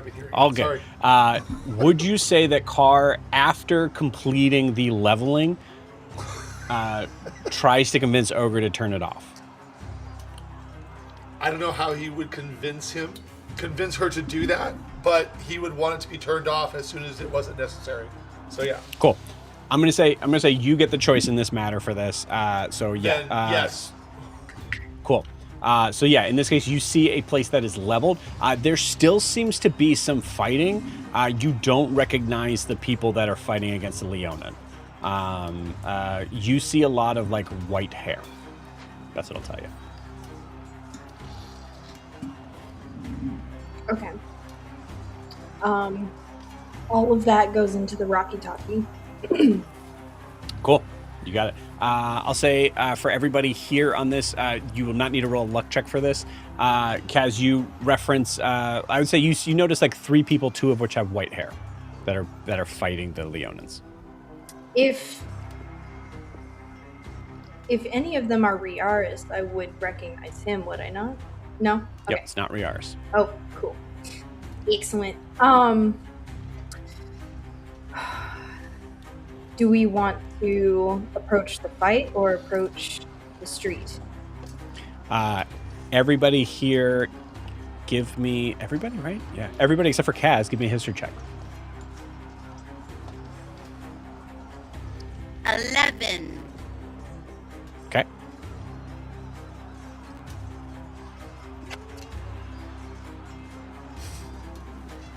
Six. 18. 18. Nice. Cool. 6. All right. Chelsea?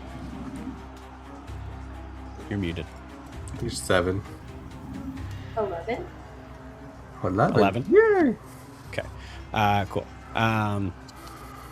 Yeah, Green. I believe you got a... you may not have, but I thought you did. I thought Riaris might have talked to you about like some... Oh, yeah. No, Riaris did talk to you about some people that were helping that said they specifically knew Titian and had a bad... Oh, shit. Like, had a very specifically bad reputation of first interaction. As you remember, the Murani people. Yeah. I forgot about them. So did I. I didn't. How could I?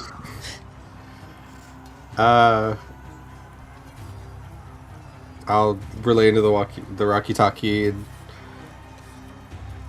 Yo, our Massetti friends are here. Oh. Okay. So we should go help them. Or at least talk to them. They don't really need our They're help. actively fighting Leon. Yeah, You don't really need our help. You want to have a conversation with them while they're fighting Leonin paladins? Yeah, you know. Yeah. Hey, what's up, guys? Oh my god, you made it. Fancy running into you here. Thank you for your help. Let me stop this dagger from going into your kidney. I don't know. I guess. What are you guys You're doing welcome. What are you can I doing say- later, Daddy, who looks like he's gonna kill me? Like, Could I say while Kaz was doing that, because what I wanted to do when I first arrived Yes. was see if that person was still falling. Yeah. Yeah, same idea. I'll say that is give me the luck roll, and then that would be a skill check. So that would be a perception check. Could I give him advantage because I was going to do that as well? Sure, but you also need to roll me a luck check. Okay, so I'm getting advantage on the perception check. looking roll. Okay, Yeah. okay. Yeah. Now, I will say, above board, I mean, like you said, it would have taken you 52 rounds to go. They definitely aren't still falling. You know that. That's fine. For luck, I got a 19. And Good. then advantage on trying to find somebody. What do we say, perception? Yes, perception. Okay, 16 plus 5, 21. 21. Okay, cool.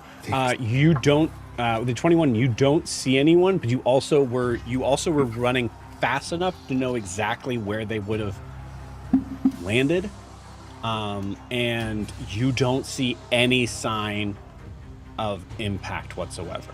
So you think that most likely they were caught. They were saved. Okay. Ianthe, what'd you get in your luck check? I got a 6. Great. Okay, cool. Ianthe, give me a... God damn it.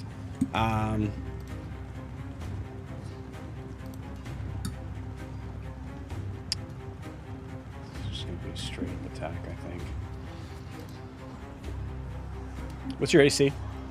18.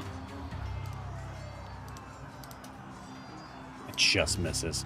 Okay, cool. You feel like a sharp sort of a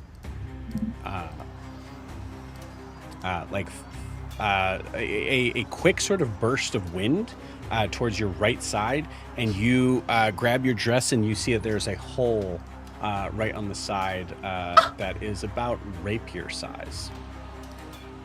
I don't know how to fix this. I do. You turn around in the crowd. Give me a perception check with disadvantage. I don't need the disadvantage, but sure. Come on, Jester Dice. Ooh, okay, not great. 9. Cool. Yeah, you don't see any attacker. Great. You have an inkling of who it might have been. You don't see them. Yeah, I have a suspicion of who it was. Crazy. Let me make sure. Real fast. I'm gonna throw up a shield just to be safe. Okay. The shield only lasts for 6 seconds. Yeah, it does.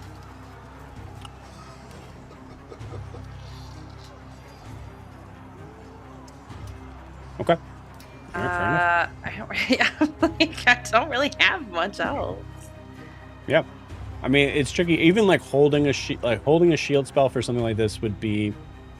I'd probably adhere a little bit closer to Player's Handbook rules of saying that if you used that, in that case, you would lose it if it didn't appear within a round. Sure. So it's kind of 6 of 1. So I would say either you use it or you don't. I have a free use of it, Okay. so Worth it. I'll spend that, and it doesn't Yeah. cost the spell slot. You got it. Cool. Okay. Sweet. I guess that's my reaction. I was gonna do something else, but now I forgot what it was. So Remember, we're not initiative here, so you guys I can know. kind of do whatever you want within reason. Yeah. No, I had a thought, and it went away. Like you couldn't cast like a restore tower spell or something. Well, I can't because it's a 6th level spell, and I already used that spell. Well, one of them, someone already The Reckless tried too, last that's the night. thing. Yeah, the Reckless tried last night. We tried to, but he said no. Like a jerk, like a big jerk. I guess. Yeah. I'm gonna. But what if you said yes? I did give him an inspiration for saying I used the restore tower spell. I guess I do want to stay within 120 feet of my lion because that's as far as it will go. Oh God, did you bring that with you? Yeah. Why wouldn't Okay. Why wouldn't I? The trepidation in your voice. I feel like suddenly we're not very sneaky, guys. Yeah, you guys. There's no that changes It's some things 120 for sure. feet away. Oh God, you. It's a huge. We're writing Danzig. Read it. That's a good point too. No, you're right. You guys did mention Danzig too. Fuck. Oh my God, this is just full chaos. Okay, cool. What did you expect? Yeah, no, I got you. Cool. So there is a this is a scenario where years from now, a grandpa Leonin civilian is explaining to their kids the time that they saw the Sharon Tower fall, and I swear to God, there was a Cerberus and a giant statue lion that was part of the Chakur and is now gone. Also, a very pretty lady that was yelling about getting stabbed through a dress. Yeah, I'm tired of getting stabbed. It's giving Princess Bride the story. You know? A little bit. I feel like I'm gonna deposit this lion somewhere else, and no one's gonna be able to move it back, and that's gonna be the legend. I love that. Oh my God, right Chelsea, take a point of the inspiration Korean for that. butt That's statue. so funny. Oh yeah, I'm putting That's it next so to the good. Korean statue. The Korean butt statue, yeah. Beautiful. So out of context. Cool. Anything else? Who's next? I don't think I have anything to follow that up with, honestly. Honestly, I will tell you this. There is a crazy amount of stuff that is going on that can be seen and discovered here. You guys just need to tell me what you're focusing on. Okay, well, Adim, unless something else catches his eye, because he's going to be looking, Adim is going to follow the rubble and the destruction of the tower north, looking for people who might be hurt. Makes sense. Jack knows what he will or won't find, but Adim has no idea. So he's looking for survivors or help, or can I do X, Y, or Z? However, if there's something interesting along the way, let me know. Mechanically speaking, you're looking at the rubble. Yes. Yeah, that makes sense. Cool. All right, sick.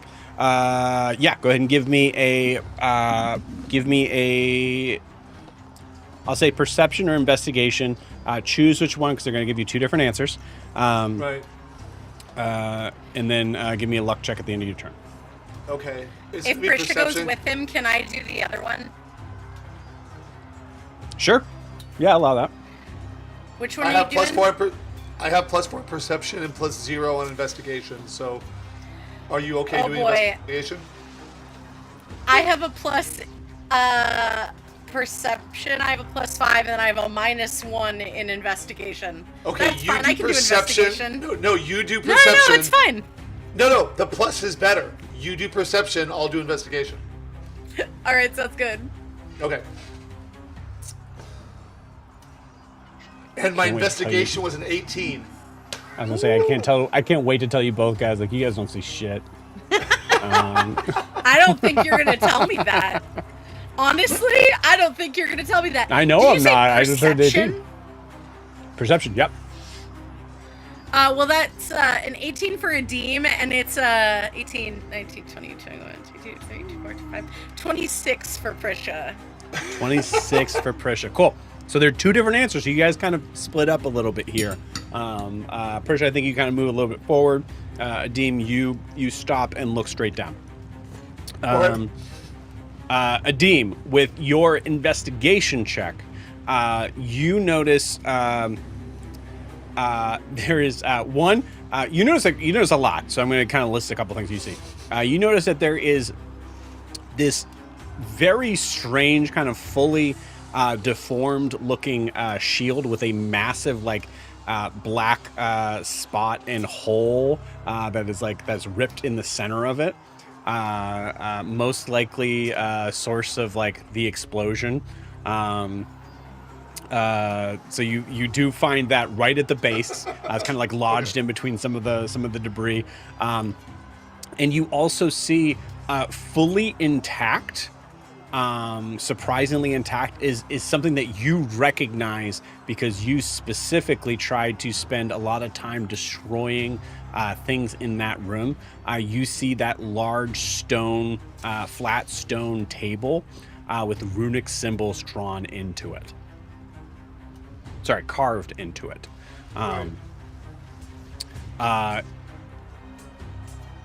You also notice, I would say you notice 3 cages that are sticking up out of the debris in like various sort of arrays. All of them.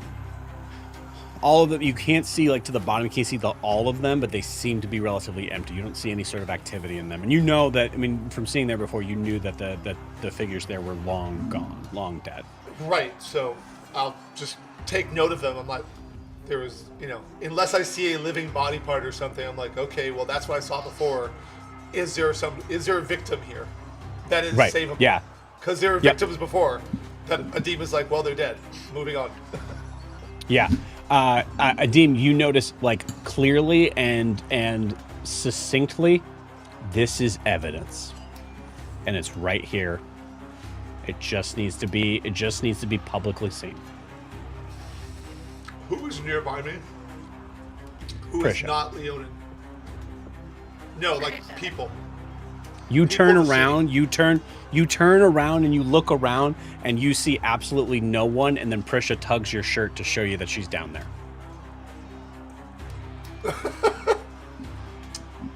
No, you do see people, but you see honestly like hundreds of people. They're just like, it's full crowd craziness.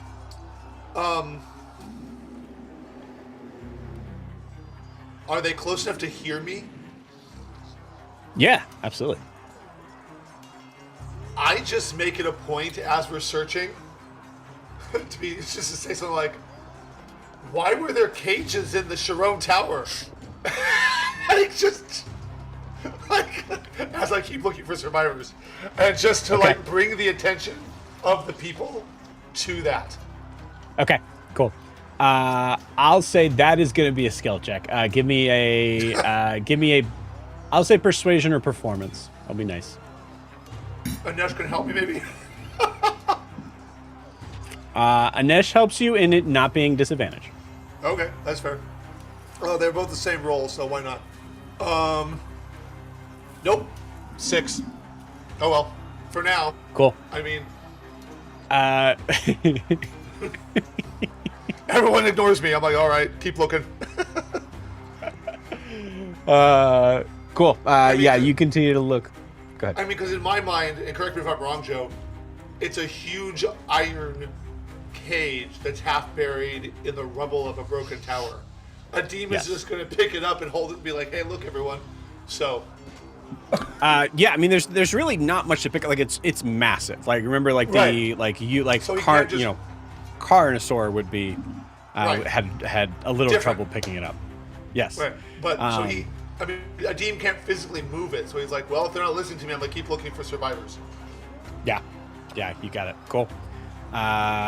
Sweet. Prisha, with the 26 perception check, go ahead and give me a I'm gonna just check your what are you good at, Prisha? Medicine, perception, religion, survival. Give me a religion Animal check. That's what I was handlings. gonna have you do originally. I am rolling nothing but 15s to 17s tonight. Wow! So 17, 18, 19, 20, 22, 23, 24. 24. Cool. Yeah. I think helping out with it. Day.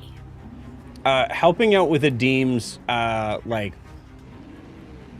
not helping out with Adim's purpose in trying to get more people to sort of look at this. Prisha, I think you actually kind of grab Adim's arm as Adim is trying to say, like, look at all these cages. Prisha, you see, you don't glimpse into like the ethereal realm or anything, but you do notice that there is some sort of weird, eerie aura that is left in 2 of the 3 cages.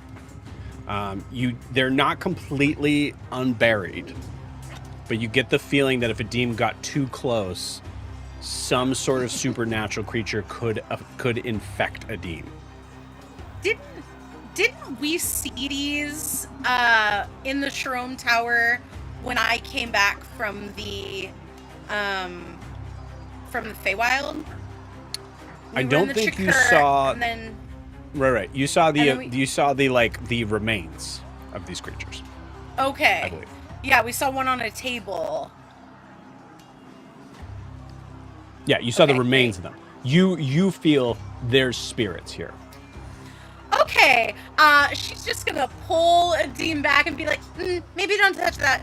Maybe that's not a really good idea. Actually, in fact, that's a really bad idea, Adim. And Adim is like, okay, and just, I don't think he's connecting like spirits yet. Mm-hmm. Yeah. But yeah, Prisha said don't touch it. Okay, so he like skirts it and moves around looking further. Cool. Carrying over top of that, Prisha, you notice that along the ground here, you see what looks to be an upturned brazier, and nothing particularly sort of like noticeable. Like you notice like the metal seems to be like a darker sort of look, which could be just like from like the burnt like sort of things of just fire affecting it. But you see that there are some embers that have fallen out of it that are still hot enough that you see they reflect purple onto they're orange embers, but they reflect purple onto the ground in bright daylight. Oh. Bright purple and daylight. Did these give off same aura as the corpsey remainsy bits? The bodies What did you get in that your Adim saw? religion check? 24. You think that might be the reason why you recognize these things, just because of whatever is in this brazier, which means that the brazier itself Okay. is magical and very useful. Okay. And touchable?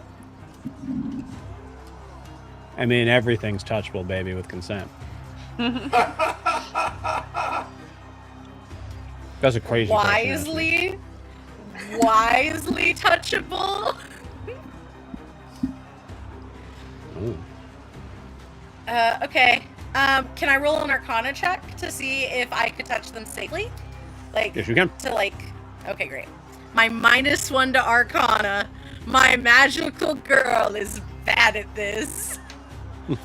10. I mean, Seems probably fine. what could happen right? to you? You're already dead. Great. I'm already dead!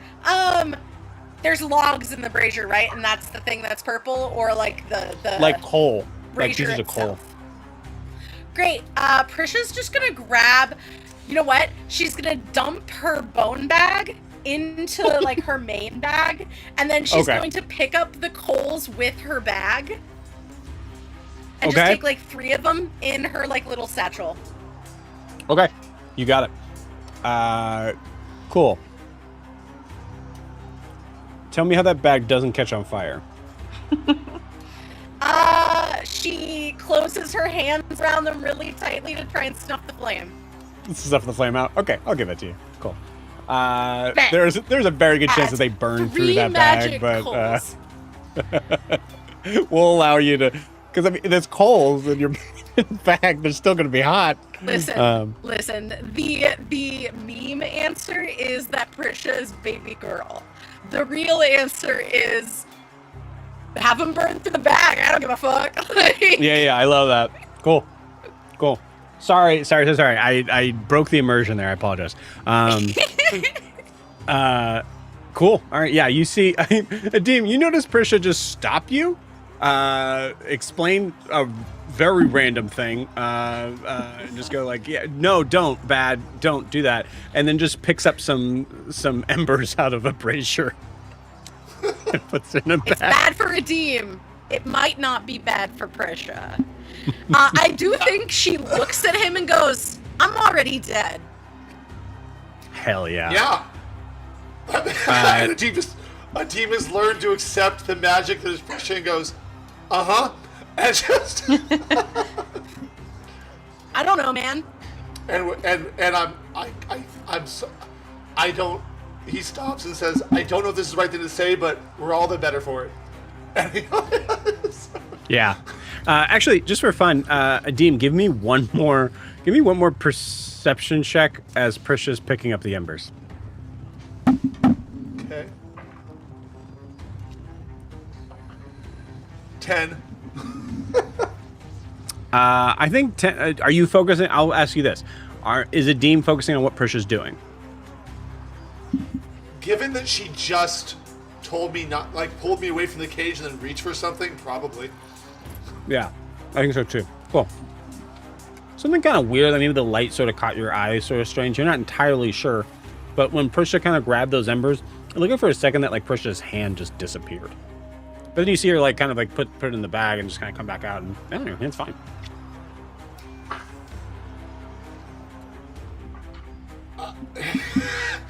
Prisha probably sees Adim slack jaw for a second, and then she says, "It's okay, I'm already dead." And Adim's comment is probably, "Okay, just don't disappear again." Yeah. I'll do my best. Oh yeah. Hell yeah. I think Adim, I know you rolled a luck check. Prisha, did you? Oh, I did not roll a luck No. check. You told me Okay, to, but cool. I If you did guys not. go ahead and roll me a luck check. Sorry. Is it just a straight D20? Yep. That's a nat 1, Joe. 1. 18. 18. Okay, cool. Please let that be Okay. enough to save Adim. It is not. Sorry, Adim. You know how Adim rolls. Badly. Every It was bound to time. happen. It was bound to happen.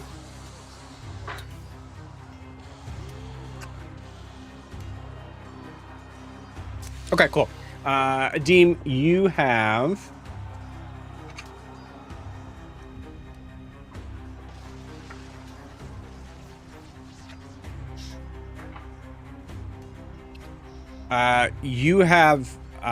four Leonin guards close in on your position. Prisha, you're able to maneuver yourself out of the way, but Adim, you are now fully enclosed in combat with four Leonin guards who seem to know who you are.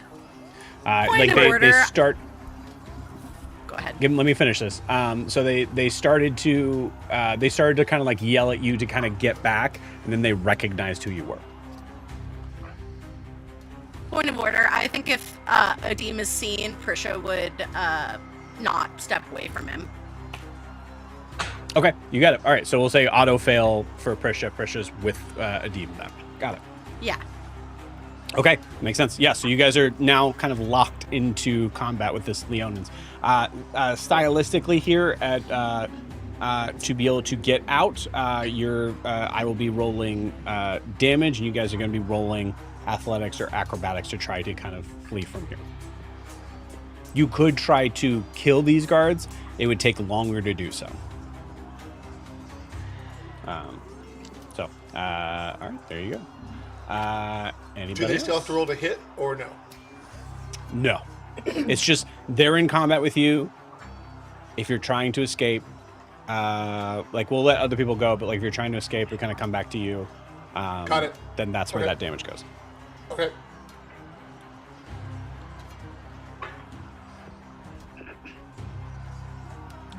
Anybody else? Ianthe, Green, Kaz? Can the You do know that there are three people that are also locked in combat that are the Marani that may need some help. Ooh, I'll send my lion to go help them.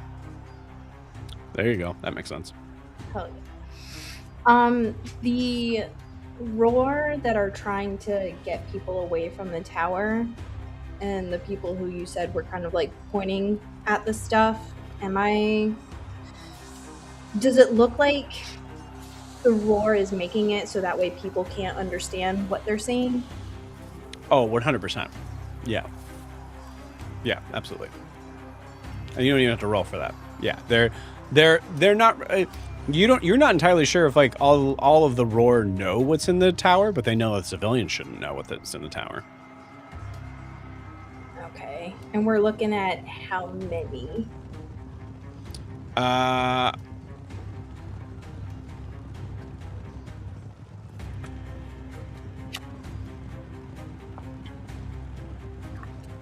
$12. 12. Okay. How far away are they from the tower situation?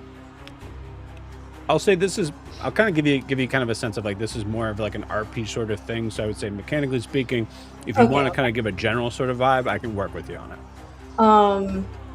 Into the Rocky Talkie, to Grian. Hey, Grian, do you think you could put Danzig on these rollers so that way they can see what's going on in the tower?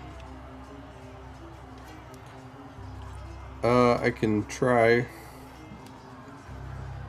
Good enough for me. Kaz, give me another perception check, and Ianthe, give me a luck roll. Those aren't going great. With disadvantage, actually. Ah.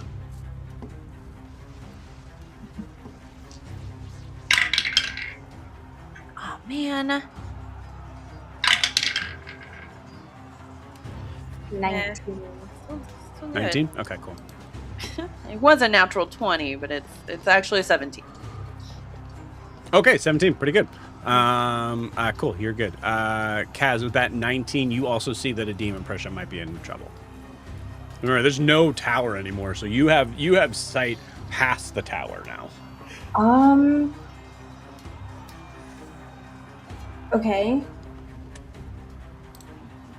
Have I taken action in anything that I've done? I will say, well, I'm giving you this information to tell you, like, you could tell Grian, like, hey, they're in trouble, send Danzig to help.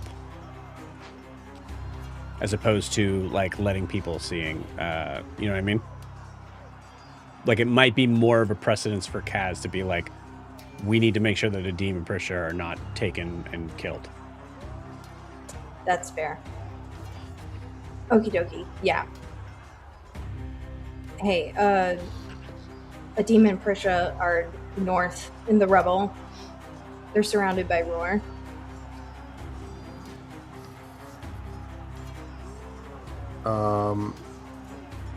I'll send Danzig that way.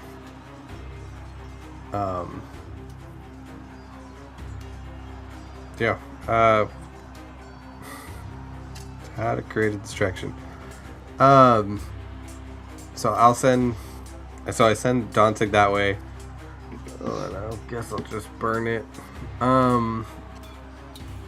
I guess I'll use my wings because I haven't done that yet today, and I would like to.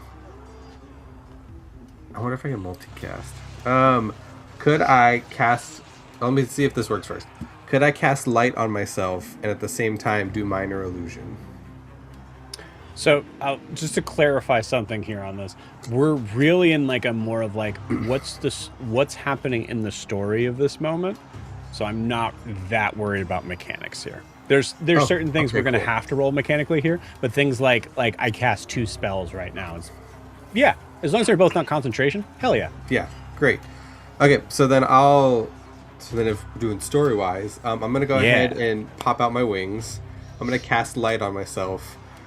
And instead of doing what I normally do with minor illusion, because I can make it be a sound from a whisper to a scream, I will, from myself, just start, in the attempt to create a distraction to kind of like slow everybody down, just do like the beats of a drum. Okay. But not in like the marching order kind of drum. Just like kind of tribal like drums. that. Yeah, but like that deep, just like boom, boom, boom, just like in the attempt to distract everybody. So it's like glowing, flying thing sound, because if I can, yeah, that's what I'm doing. You got it. So just to kind of paint the picture of this scene here, we have a giant stone lion. We have a very large 3-headed dog. We have 3 figures that are attacking like wild animals on the Leonins. Now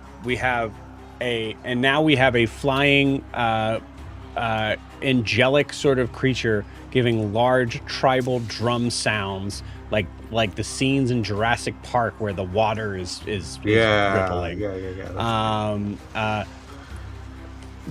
Fucking full, and it's like there's still dust in the air. Like it's still like the dust hasn't settled yet. It's still like just full chaos. Incredible. Grian, I will give you 2 options here. I will say that every area that has Leonins dealing with situations can roll a saving throw against your spell save DC, or you can target one area and it will automatically succeed. Let's go AoE. Let's do this. Everybody. You got it. Spell save DC is 16. 16. Okay. So we'll say this is happening while Ianthe is sending the stone lion. Name the stone lion, Ianthe. I'll have one by my next turn. Pebbles. Okay, cool. Pebbles. Jesus. Okay, maybe not. Yep, that was Kay. Okay, Kay, you sound crazy. Jump out and jump back in. It was the worst sound I ever heard in my life.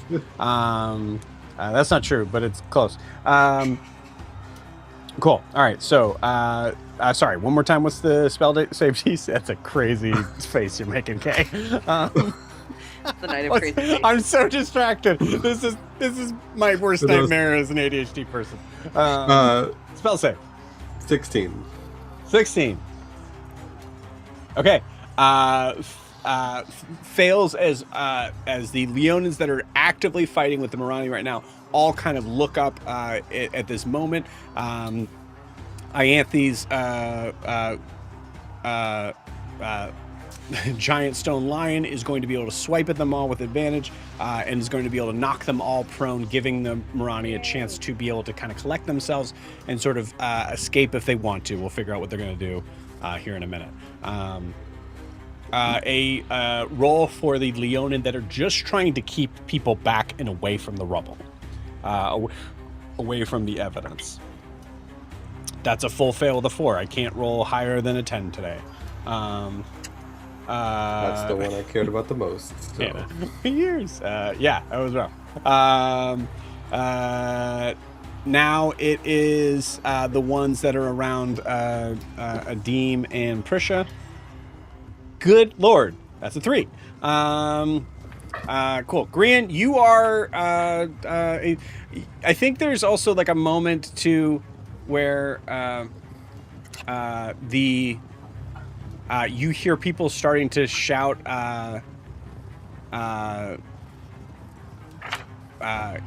shouting phrases like, "It's the statue! The statue's come to life!"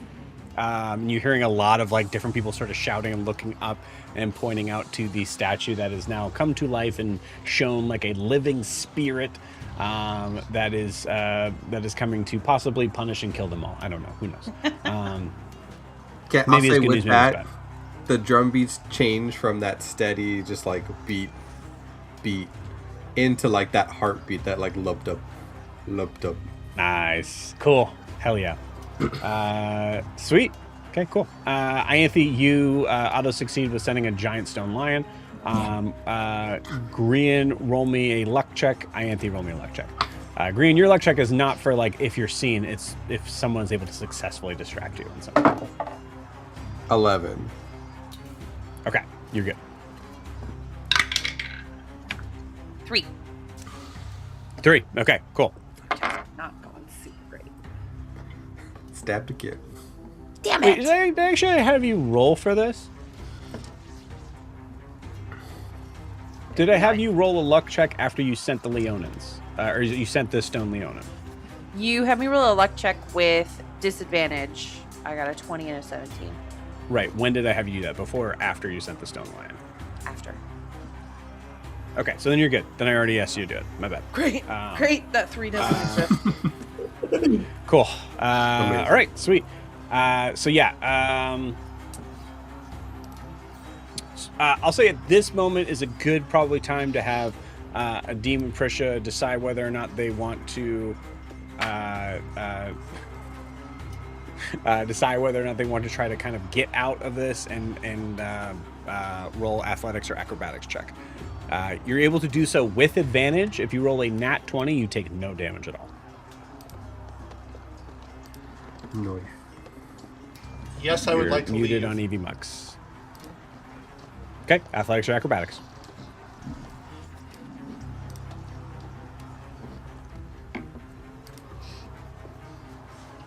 God. A 10 on acrobatics. That's with my +7. With advantage? Oh, with advantage. Thank you. Yep. So you got advantage because of Grian's second coming. I like the 26 better. That's way better. Haven't even done the first. I don't. That's brilliant. Okay, 20. So, but not a nat 20. So 26, right? Yes. Okay, cool. So that is a success. You do take 6 points of slashing damage as you're able to run back out into the crowd and kind of reset in range. Okay. Kay, you got a 22 in acrobatics. Same idea. You also take 6 points of damage, but you are able to reset and go run back out into the crowd. At this point, I want everybody to roll a luck check except...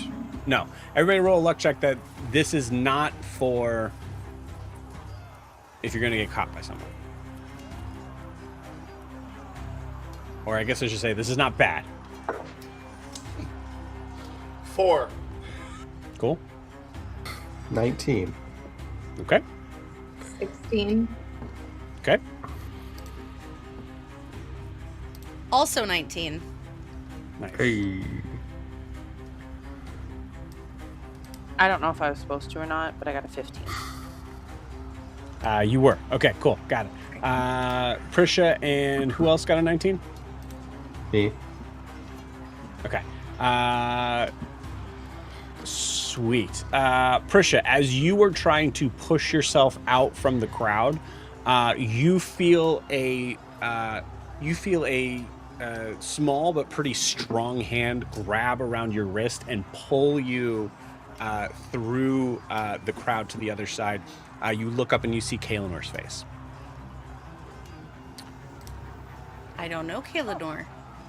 You do. Your character does. Is this from when I was gone? Yeah. Great. Oh! Hi, what did you do? I just saved your ass. Run, move, go. Okay. Starts to kind of push you through the crowd a little bit. Grian, you see a figure come toward, like, fly towards you, full movement. Also with wings that look only slightly different from yours, as you see Riaris kind of come up to you and just go, "Hey, all right, we can explain this. What do you want us to do now? Is this good?" The people need to see what's in the tower. Yeah. Make sure they Okay. see what's in the tower. All right. There's a lot of stuff on that second floor. Seems like everything above that so far, from what I can gather, is a lot of valuables that people are already starting to kind of ransack and grab. Some of them might be useful for them to see. Otherwise, it's, they're just kind of stealing from the rich. So, cool. Yeah, I mean, as long as they can see the horrors that were in the tower, we're okay. Okay. I see some cages down below. They're buried. I could kind of grab them. There's also that table with the weird scribbles on it. Yeah, grab those. Okay. Also, Prisha likes bones, right? Yeah. She does. Okay. All the bones around, she should collect because they're from that room. Okay. So if you want to let her know that. Yeah, I'll let her know. Also, sorry, am I ruining your whole vibe here from where, because you're kind of glowing and stuff, and it looks good. I like it. I just... No. Sorry, I'm in a weird mood. Something like kind of huge just happened for me, but we'll talk about that later. Nope, just trying to distract the Leonins and let the people in so they can see what they can see, and so far it's working, so I think we're good. Okay, great. So yeah, so job secured, yeah? Yeah, and can I look down and see if the people are moving in past the Leonin? Because the Leonin that were holding them off were distracted. They absolutely are, yes. Cool. You see more people kind of coming in. Also, I mean, Riaris is right. Beyond the wall here, like, people have kind of, like, started to get into, like, the crevice of, like, where the wall was completely sort of broken down and the tower is left over. And you see figures that are dragging these giant treasure chests, like, back to like, try to get back to their homes and stuff. All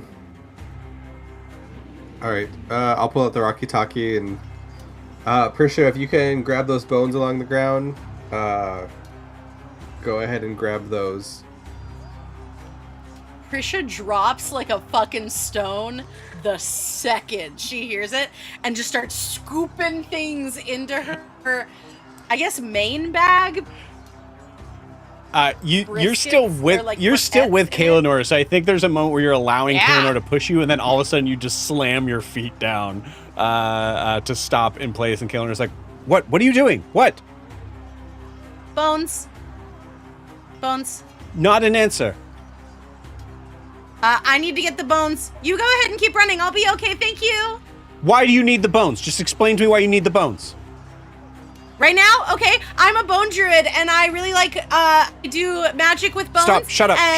Okay. All right. I'll help you. And you see her start to kind of collect the bones. Would I be able to ask Riaris' help? I'm just look at him and say, I need you to grab one of the cages and meet me back here. Riaris goes, I appreciate that you think I'm that strong to be able to do so, but I'm going to need some help. Then we'll both, because it's a problem, cast iron cages. Go ahead. Joe, wouldn't Riaris be a little bit nervous about grabbing a cage knowing what was in there? Oh, yeah. Excellent point. Riaris goes, also, some really creepy shit was in those cages. Some really creepy stuff. I don't know if Riaris would say shit. Really creepy stuff are in those cages. There's still stuff in the cages, right? I don't know. They're kind of already sort of buried a little bit. We'd have to kind of pull it. You know what? I'll help you pull some of the stones away, and then you can kind of figure it out. Yeah, help me. Yeah, let's grab one. Okay, you got it. All right. Yeah. Cool. Yeah. Sweet. Green, you noticed that like Riaris seems to be like really inspired and like in some way like kind of invigorated to be like to help and very like energetic and like weird. Like you've noticed Riaris to have more of a calm and kind of like sort of like melancholy demeanor. For some reason, Riaris seems to be on top of the world right now. Oh my god, did he and Kaelinor kiss? You'll have to watch last episode to find out. Oh my god! I would like his help in grabbing one of the cages from the rubble, preferably with like a body in it, and bringing it back up into the sky where we were. Okay. There's no bodies in there. So you guys would know that. I mean, it's got like the remains. Skeletons and like Yeah. As long as there's still something in it. Yeah. Sweet. He goes to help you do that. Okay. So then in bringing the cage back up to where we were in the sky, don't have like thaumaturgy, but I would like to use my. It's gonna take a while to do that. Okay. I'm gonna say you guys are in the process of doing that because you guys have to pull the stones out, and these cages are like 9 feet tall. They're giant. Meanwhile, Adim, what are you doing? Adim, now that he's escaped those Leonin, is probably continuing looking for anything that isn't a cage, since Prisha said don't, along with anybody who might be trapped in the rubble that he can help. Like evidence / help people. Great. Did you roll a 16 and we had everybody do a luck check? Does that sound right? No. The last luck check I rolled, let me check. I wish. I would love to lie to you. My last luck check was a 4. Who got that 16? Anybody remember? 2 you rolled a 19, and then someone rolled a 16. I think that might have been me then. Okay, cool, sweet. Oh yeah, it's still. That super sucks. Okay, got it. Yeah. Yeah, it's just gonna be very confusing. It's gonna happen, but it's gonna be very confusing. Cool. Great. Sorry, Adim, what were you doing? Looking for any evidence I could pull out if that wasn't a cage, because Christian told me no cages. And Okay. people to help. I'm hearing like a lot of background noise. Really? Yeah. I don't. Is it me? Yeah, it's you. Like I can hear like maybe the kitchen. We'll pause you just for a second. We'll figure that out. Sorry. Yeah, it's one of my housemates. Completely got lost on that. Sorry. Okay. All good. I'll come back to you. I'll come back to Adim here in a second. Kaz,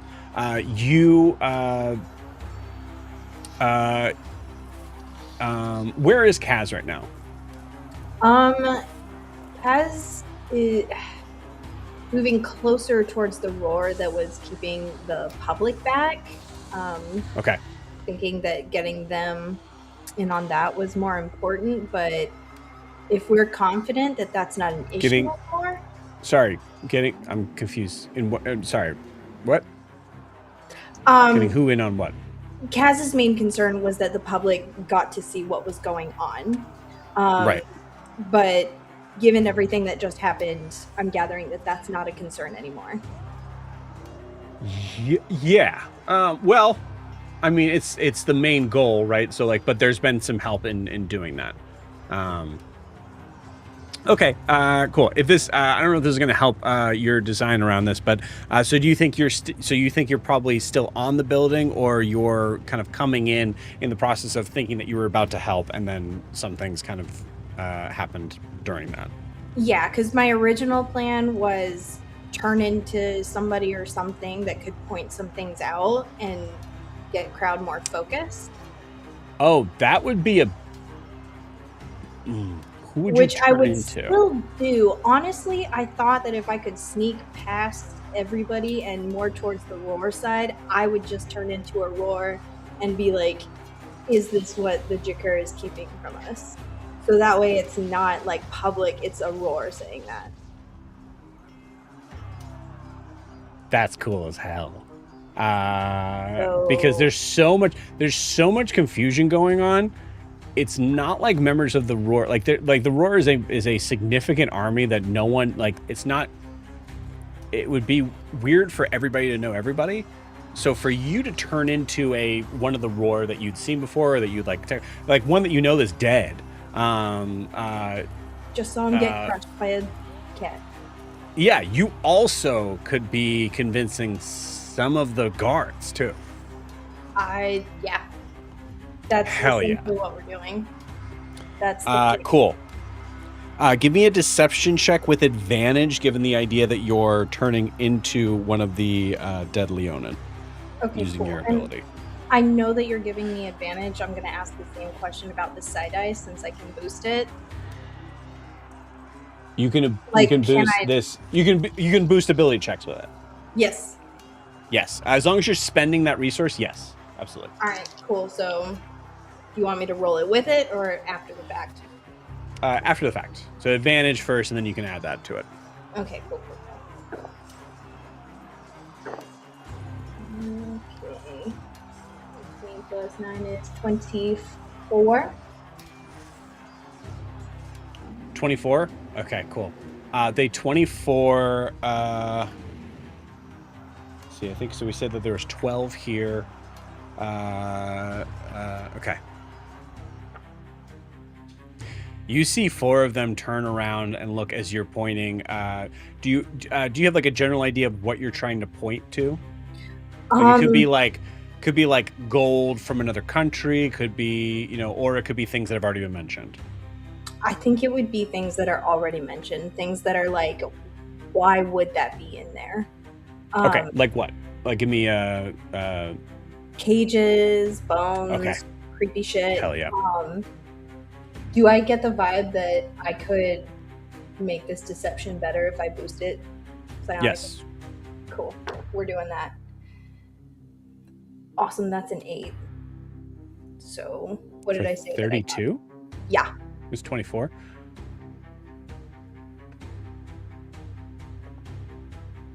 I think he uses that ring and then his eyes flash purple and he's like super convincing about it. 7 out of the 12 total guards that are here right now, and there's more that are coming, but 7 out of the 12 total, which would probably be about every guard that is around you in this moment. Because the other guards are kind of going off and doing different things and trying to kind of... So basically all of the guards that are trying to keep people from seeing what is in here has now turned on your side and been like, yeah. No, that's the... Why these symbols? What is... And you see the crowd for one of like maybe the first... No, definitely the first time you've ever seen it, Kaz, and most likely anybody in New Moon's ever seen. You see the roar being with the crowd for the first time in the moment of recognizing that there are some things here that are absolutely... I mean, there are things here that are clearly necromantic, that are showing signs of torture, of heavy sources of alchemical things, including blood and magic and things like that. You see members of the Roar literally being with the crowd, noticing these things as one. Huge. Go ahead and take a point of inspiration for that. That's huge. I already have. Okay. Wow. Cool. All right. So while that's happening, I'm so sorry, Adim. You now have my full attention. I don't remember what you're asking me, but I believe that my dog is being annoying, but the roommate is in his room. So good. What were you doing? I couldn't really understand or keep track of what you were doing. Got it. A combination of looking for evidence, because I didn't know what the cool thing Kaz was going to do, but looking for evidence, but also looking for people to help out of the rubble. I think that makes sense in like helping in this moment of like trying to kind of pulling up more things. Adim, as you do so, you pull up what looks to be the top of, and I was really actually above board. I was really hoping Horus actually went inside to see this. You pull the top of what looks to be this strange iron cage with spikes that point inside. You are pulling up an Iron Maiden. That was buried in the rubble, to the horror of Leonin and all citizens of Hasamal alike, as they are starting to see what the Jakuvar have been up to. I pull it up and see it and just kind of go, ugh, and let it tumble down into the street. Like, nope. Yeah. Cool. Yeah. Guys, you're doing it. You're doing it, Peter. You're doing it. Hell yeah. That's great. There you are, Peter. There you are, Peter. Ianthe. Yep. Because Kaz did something so cool that I'm going to say, I didn't want to distract it with something else that was happening. Ianthe, where you are, what are you focusing on? Like, what are you about to do? I'm sending, did I name him Pebbles? I changed it. It's Rocky. Rocky, love it. Rocky. I'm sending Rocky to go help, our friends whose names I've forgotten, because I don't remember things anymore. Yes. So that happened. They were able to disappear into the crowd. Oh, okay. I'll give you this though, actually, because this is where we were going to get to. They disappear into the crowd, and then you hear a voice behind you. Just, I'm sorry, Ianthe? And you turn around and you see Suvi, one of the Morani. You see it. There's a bunch of cuts on her face, but as she's been in battle, why do I only have Gavrod on my screen? But yeah, I'll pull her up in a second. But yeah, you see her. You see her there. She recognizes you. Yes, oh my word. Oh, you look terrible. Don't worry, I've got it under control. Okay. We've all been busy, and points to her her uncle and mother, I believe, who are just beating the shit out of a Leonin guard on the wall. She just kind of points and just kind of like looks back to you. And you're doing a marvelous job. Truly incredible. We were looking for Titian, Bastille. Yes. Not to kill No. yet. Gavrot Yes. waiting until later to, name, kill. Who knows? And we really appreciate the patience. He's he's around, sort of keeping a low profile right now. Okay. But he is around, so don't worry, he hasn't run away. Do we have place to go? A lot of metal and stone around that give very not very clear. Not a lot of trees around. No, this is a city. There's not a lot of greenery, unfortunately. Okay. You see her impatiently go, okay. Like she's like you think I'm an idiot. I understand it's a city. There's no trees. I'm trying to explain. That's how cities work. Yeah. Okay. Yeah. We'll get there. Let's finish business and then move on to the next business. Do I stay with you or you come find me? Stay close. Watch what I can do. Okay. All right. You see her as you say that. You see you just hear Suvi just go, move, duck. And you see her swing her staff and just clock a Leonin guard in the face who was just coming and approaching you. Thank you. That's on me. I was not paying attention. Riaris taught me this. Great. You know Riaris? We've met.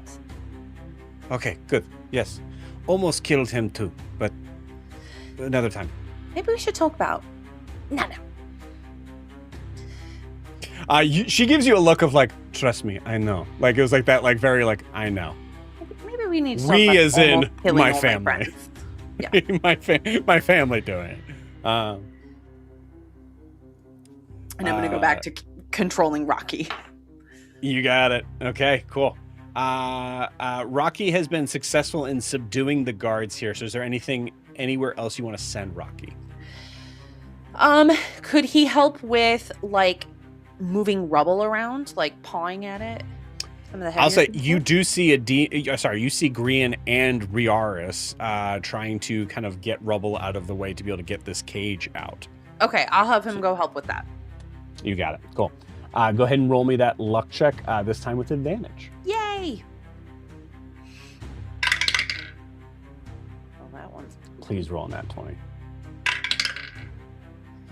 No, but it's a 16 and a 16. 3. Okay, cool. So, I'm gonna say you guys are both helping you, and I'm gonna roll and see if I get a nat 20. I got a 4 and a 10. Okay, cool. We're good.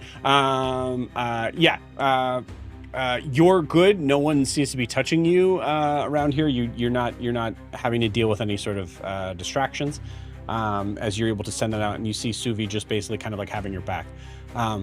Didn't you have someone said that there was another one of you here? she's not here right now. I forgot. Yeah, she's here. So if you see another one of me, she's okay too. Please don't kill her. I will. Okay, you stay right here. I'm going to tell my family to not kill another version of you. I don't love that has to be a specific instruction, but okay. I know. She's disappeared in the crowd. I love her. Beautiful. All right. So Grian and Riaris are pulling the rubble out as this giant stone lion is coming to help. Kaz, you have successfully convinced everyone in your immediate area, which is significant, to maybe check and see if they're on the right side of history. Fuck yeah. Cool. And Prisha, you're picking up bones. Prisha, give me a bone check. Now, Joe. What the fuck is a bone check? I don't know, man. Well- Nature? Medicine? Yeah, I'll give you. You know what? You've been pushing hard for medicine. I will absolutely give you medicine. Okay. I have a Maybe plus a sleight of hand. 12 in medicine. And now Do you it's know what I time have? to use it. Do you know what I have in nature? A plus 3. I am a druid. Oh man, so hard. Life is hard. You +3. That's +3 to any normal human being. Sorry, you're a superhero. I have a plus 12 to medicine. You specialize that in medicine. dead nature.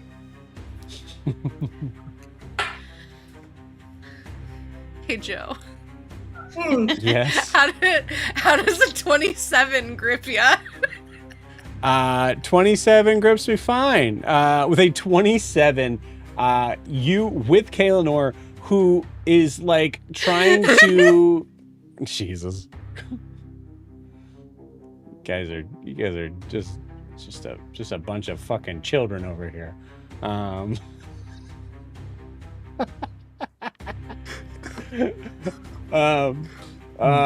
You see it takes a whole turn to figure out what you see. We'll come back to you. No. The 27, Kaelinor is helping you in this, but realizing pretty quickly, I think Prisha, you're noticing like Kaelinor is like collecting them wrong. Like there's a specific order, there's a specific way to do it. And you see like instead, so now it's Kaelinor is grabbing them and then handing them to you. So Kaelinor is Yeah, focusing and I'm on kind the of sorting through. Go ahead.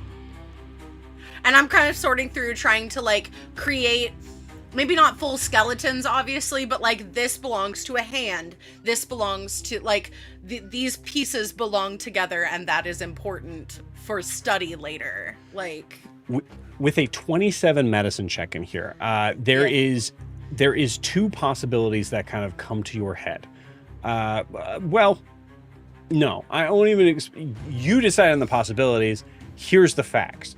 You gain bones from what might be 13 or 14 different species, and about 5, at least. I'll say at least 4 of the 4 each of those species. dear God. Some of okay. them you Prisha- just don't recognize. Like you have some of like, Right. this looks somewhat like a satyr, but that's a weird like bone spur like jutting out in this weird angle. I'm not entirely sure what that is. So the last time we were in Sharome Tower, we saw remains. I forget if they were mutated. Like they looked wrong. Some of them did seem mutated Okay, and great. wrong. Great. Yeah. Prisha, so of her 2 like thought processes, one of them is holy shit.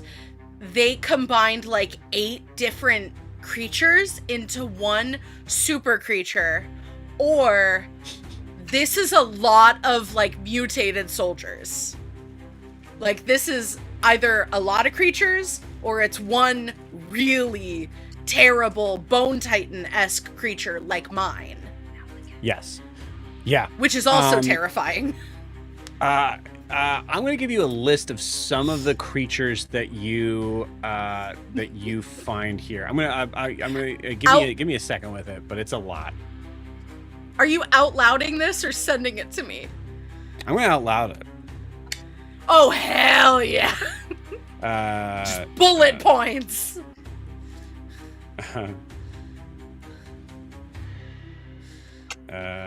Okay. So I'll pull that up for you here in a minute.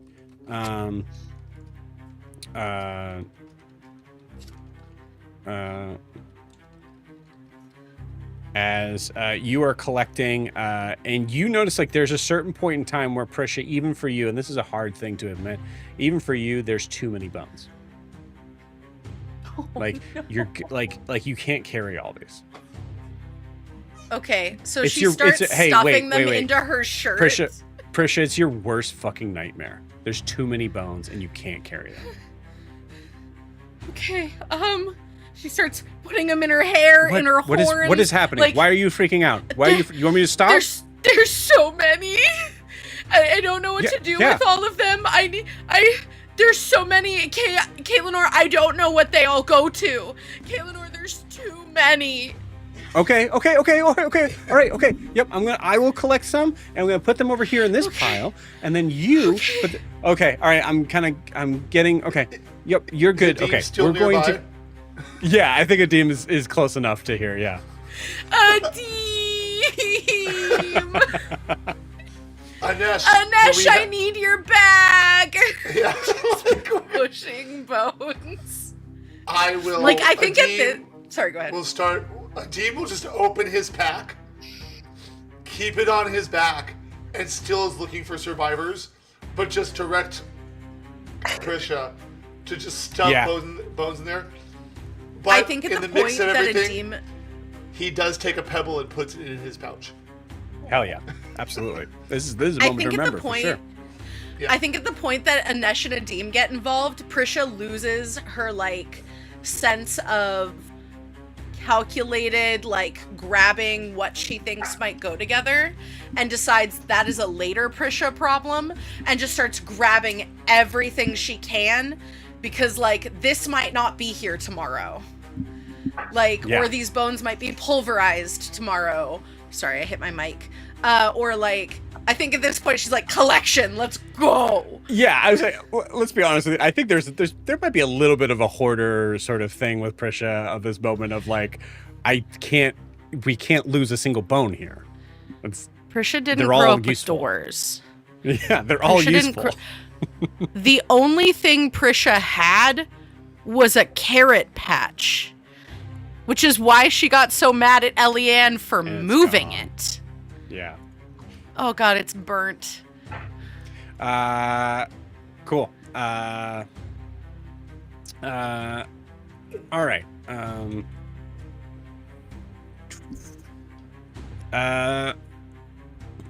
Let's see. Prisha, you find amongst the bones here, even with like a Deem's bag, things that I'll say like Caitlinor like finds an area to sort of like put them in, like finds like a barrel from the bar that wasn't open nearby, and like starts to kind of put them in there, and it's like we'll shut it, we'll roll it, and we'll roll it to wherever we need to go. It's fine. It's okay. All right, stop making that face. I don't know what to do with that face. You gotta stop. You gotta stop. This is a good day for me. I almost died, and then said, never mind. Don't worry about it. Did you get kissed? You grab you. Shut up. Who told you? I just know that when people die, oftentimes they get kissed because people really miss them. I got lots of hugs when it happened to me.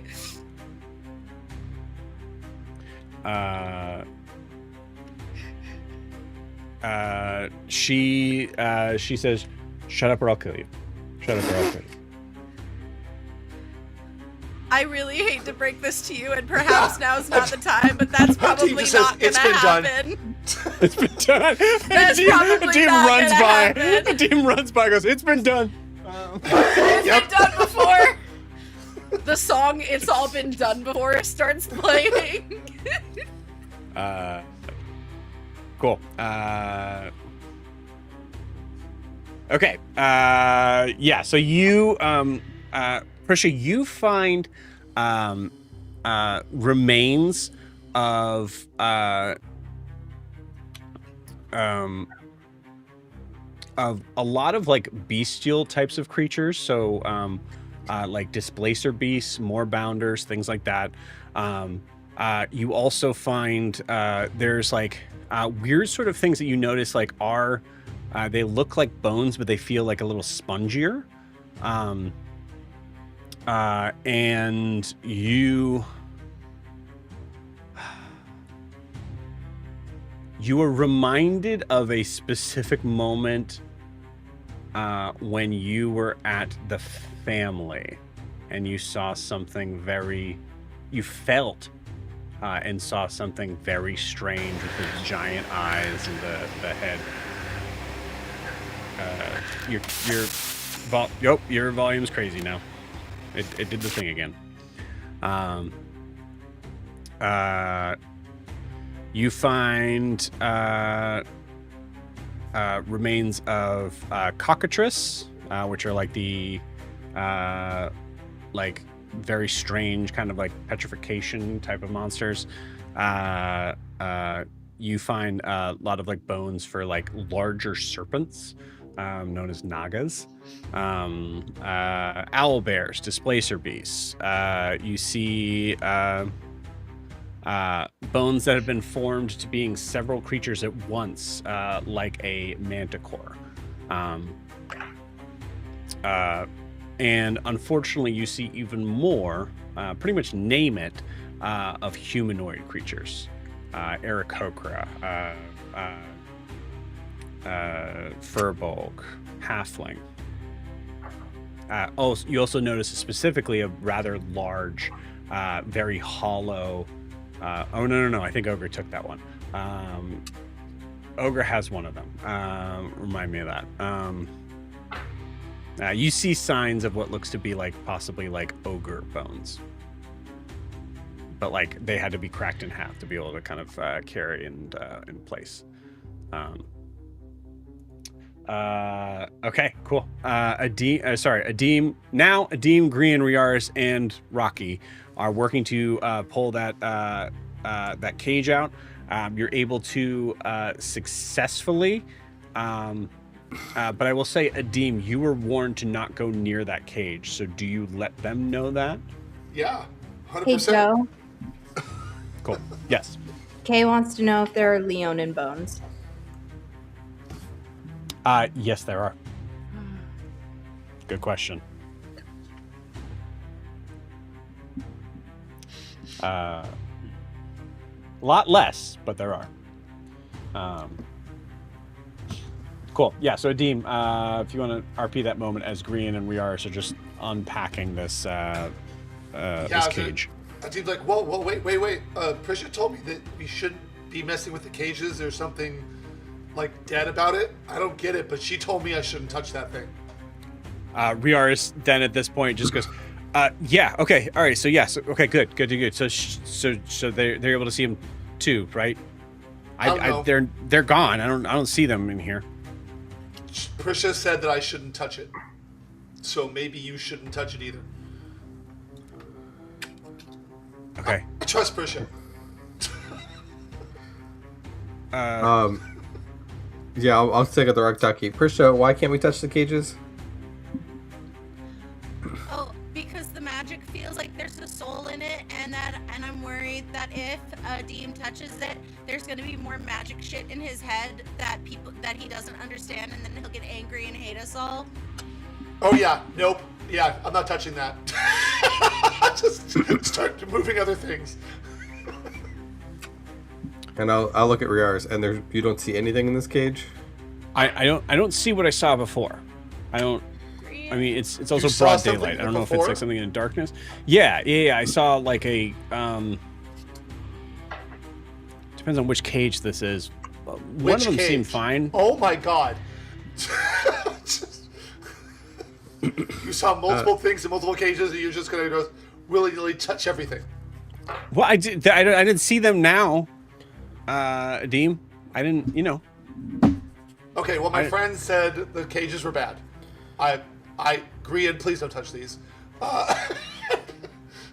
then in the You background see- of the Rocky Talkie, you just hear, "There's so many bones." I'm gonna touch a cage. Okay, cool. Give me a wisdom saving throw, Gran.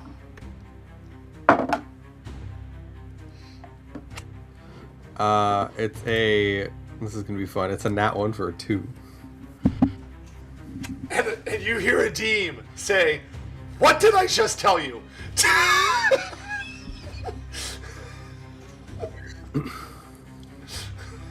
Briar said there was nothing in it. Yeah, but your death druid said don't touch it. Forget her.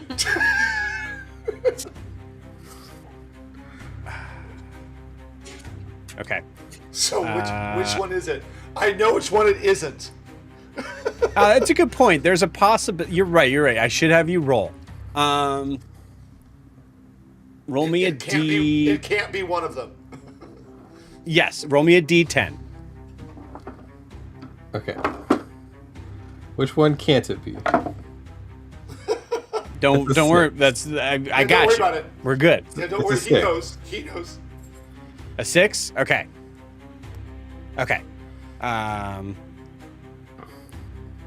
Not the worst thing.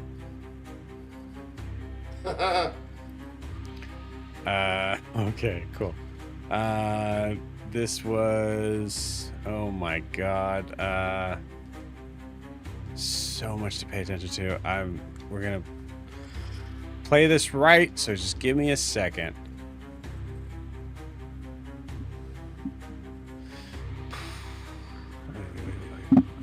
Okay.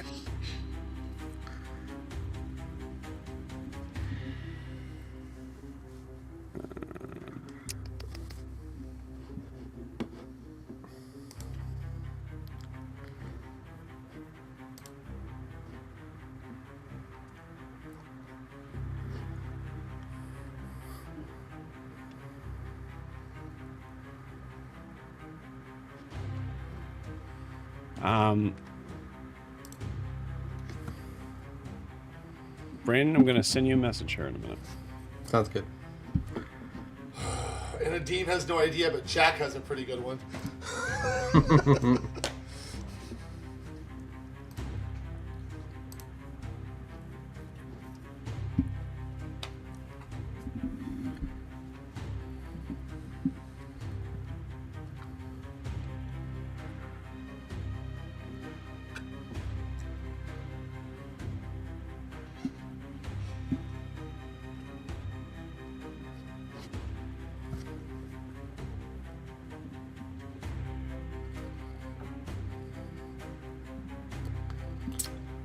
Okay, you see Grian go to grab the cage, and you see oh my god, Oh my god.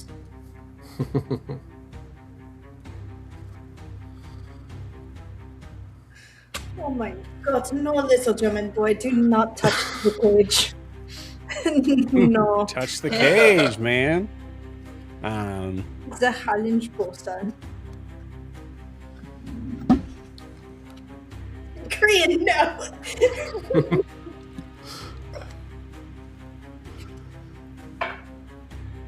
Already prepped and This ready. had to be made into a sign, and I'm mad about it. You should probably go ahead and add a Kaz one. Korean hasn't needed to yet. Kaz has been fine.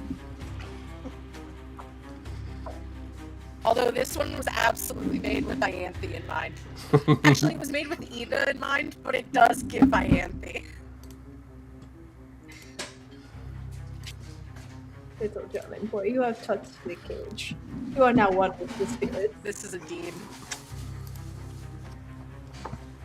Oh boy. All right. I'm gonna need everybody to roll initiative, actually. Oh lord. God.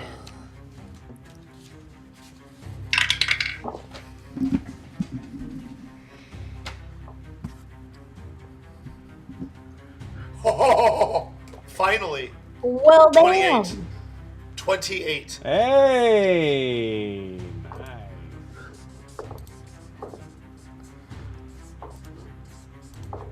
16. Oh, I forgot that means me too. 19. You 14. are part of everyone. Yeah. I got my second nat one of the night, so 3. There you go, Persia.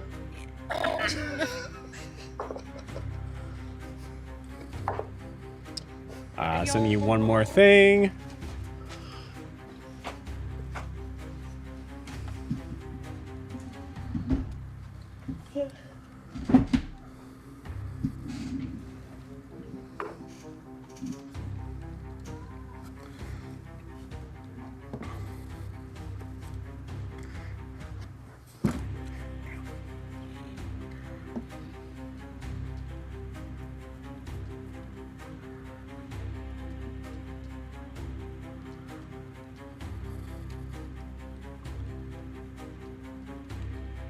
Feel free to message me any questions on that that creature.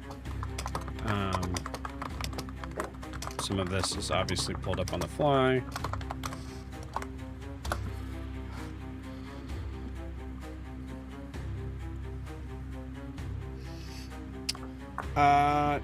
No, I don't think so.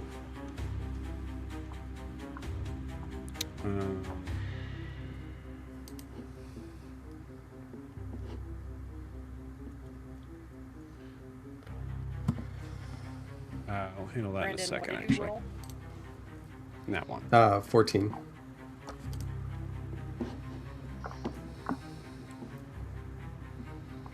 I thought you rolled a nat one. Oh, on your initiative. Gotcha. Come on, man. I hate Discord for some things.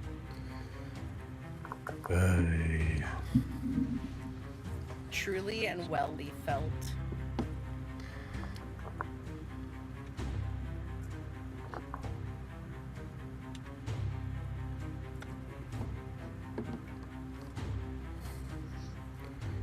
Okay, cool.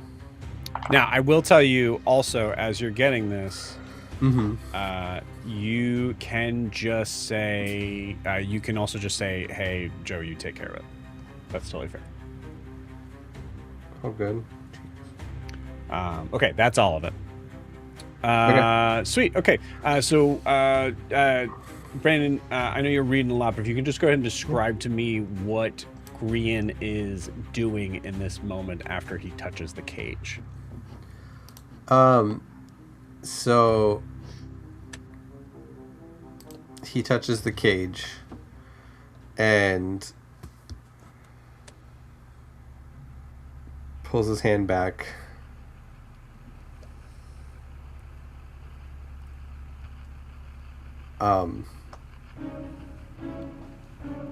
She's right. There's nothing here. Or I'm sorry, Riars. He's right. There's nothing here. You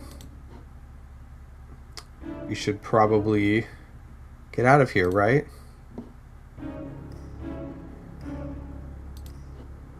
Oh, please let me react with my 28 initiative. We're not in initiative yet. They'll say this is the RP at this moment. As you see Okay. Riars just like, whoa, what? You don't want us to pull this out? I mean, is there a point to pulling this out anymore? I feel like we should just leave it where it is. Just. You see Riars looking at D.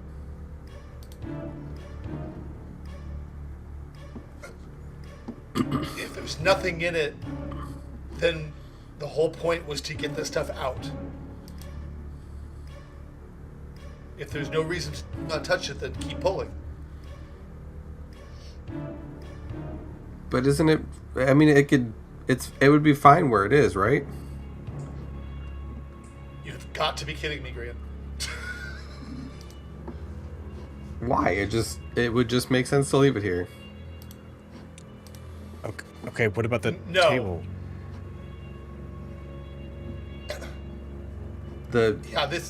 No. Prisha!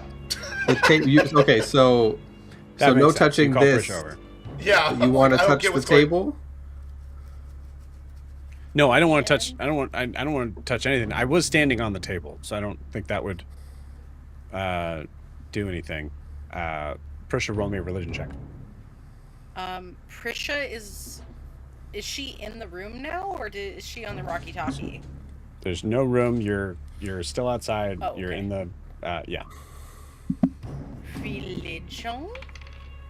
Oh god. 18, 19, 20, 21, 22, 23, 24, Good. 25? 25. You notice that unless Brandon, if you'd like to take the honors of this, I have an idea of what would happen. But honestly, this is your fun if you want. Yeah, for a perception or something. This was for a religion check for religion? Prisha to be able to figure out exactly what it is that's going on. I would say that Green feels familiar to you, but almost like distantly familiar. I guess with the 25, I would say normally Green would feel like home, but that's not the home that he feels like. Almost like one that... a home that you forgot.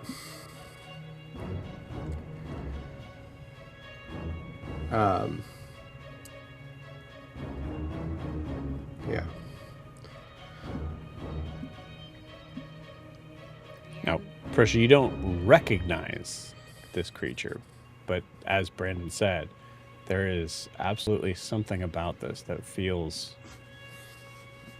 awfully familiar to some sort of version of you. Does it feel like...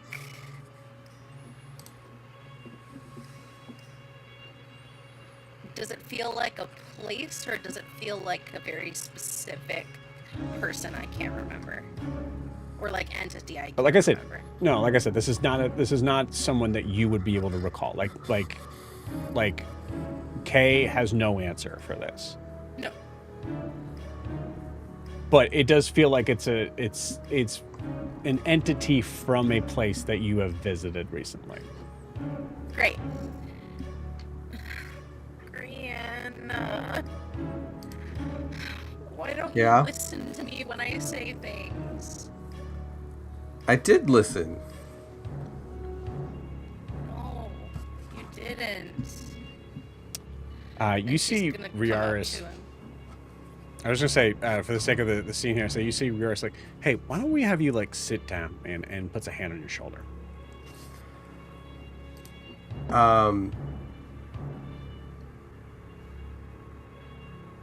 He... Okay, fine. And he, I guess, leans into where Riaris is gonna take him, and he's just like, I don't know why you guys are freaking out right now. There's so much going on, and we just need to go. Prisha is also has the instinct to reach out. Okay. And don't smile like that. Every time it's Brian. She's gonna go up and hug him because he should feel like home, and he only kind of does. And so she goes up and hugs him and says, "Brian, there's something fey happening."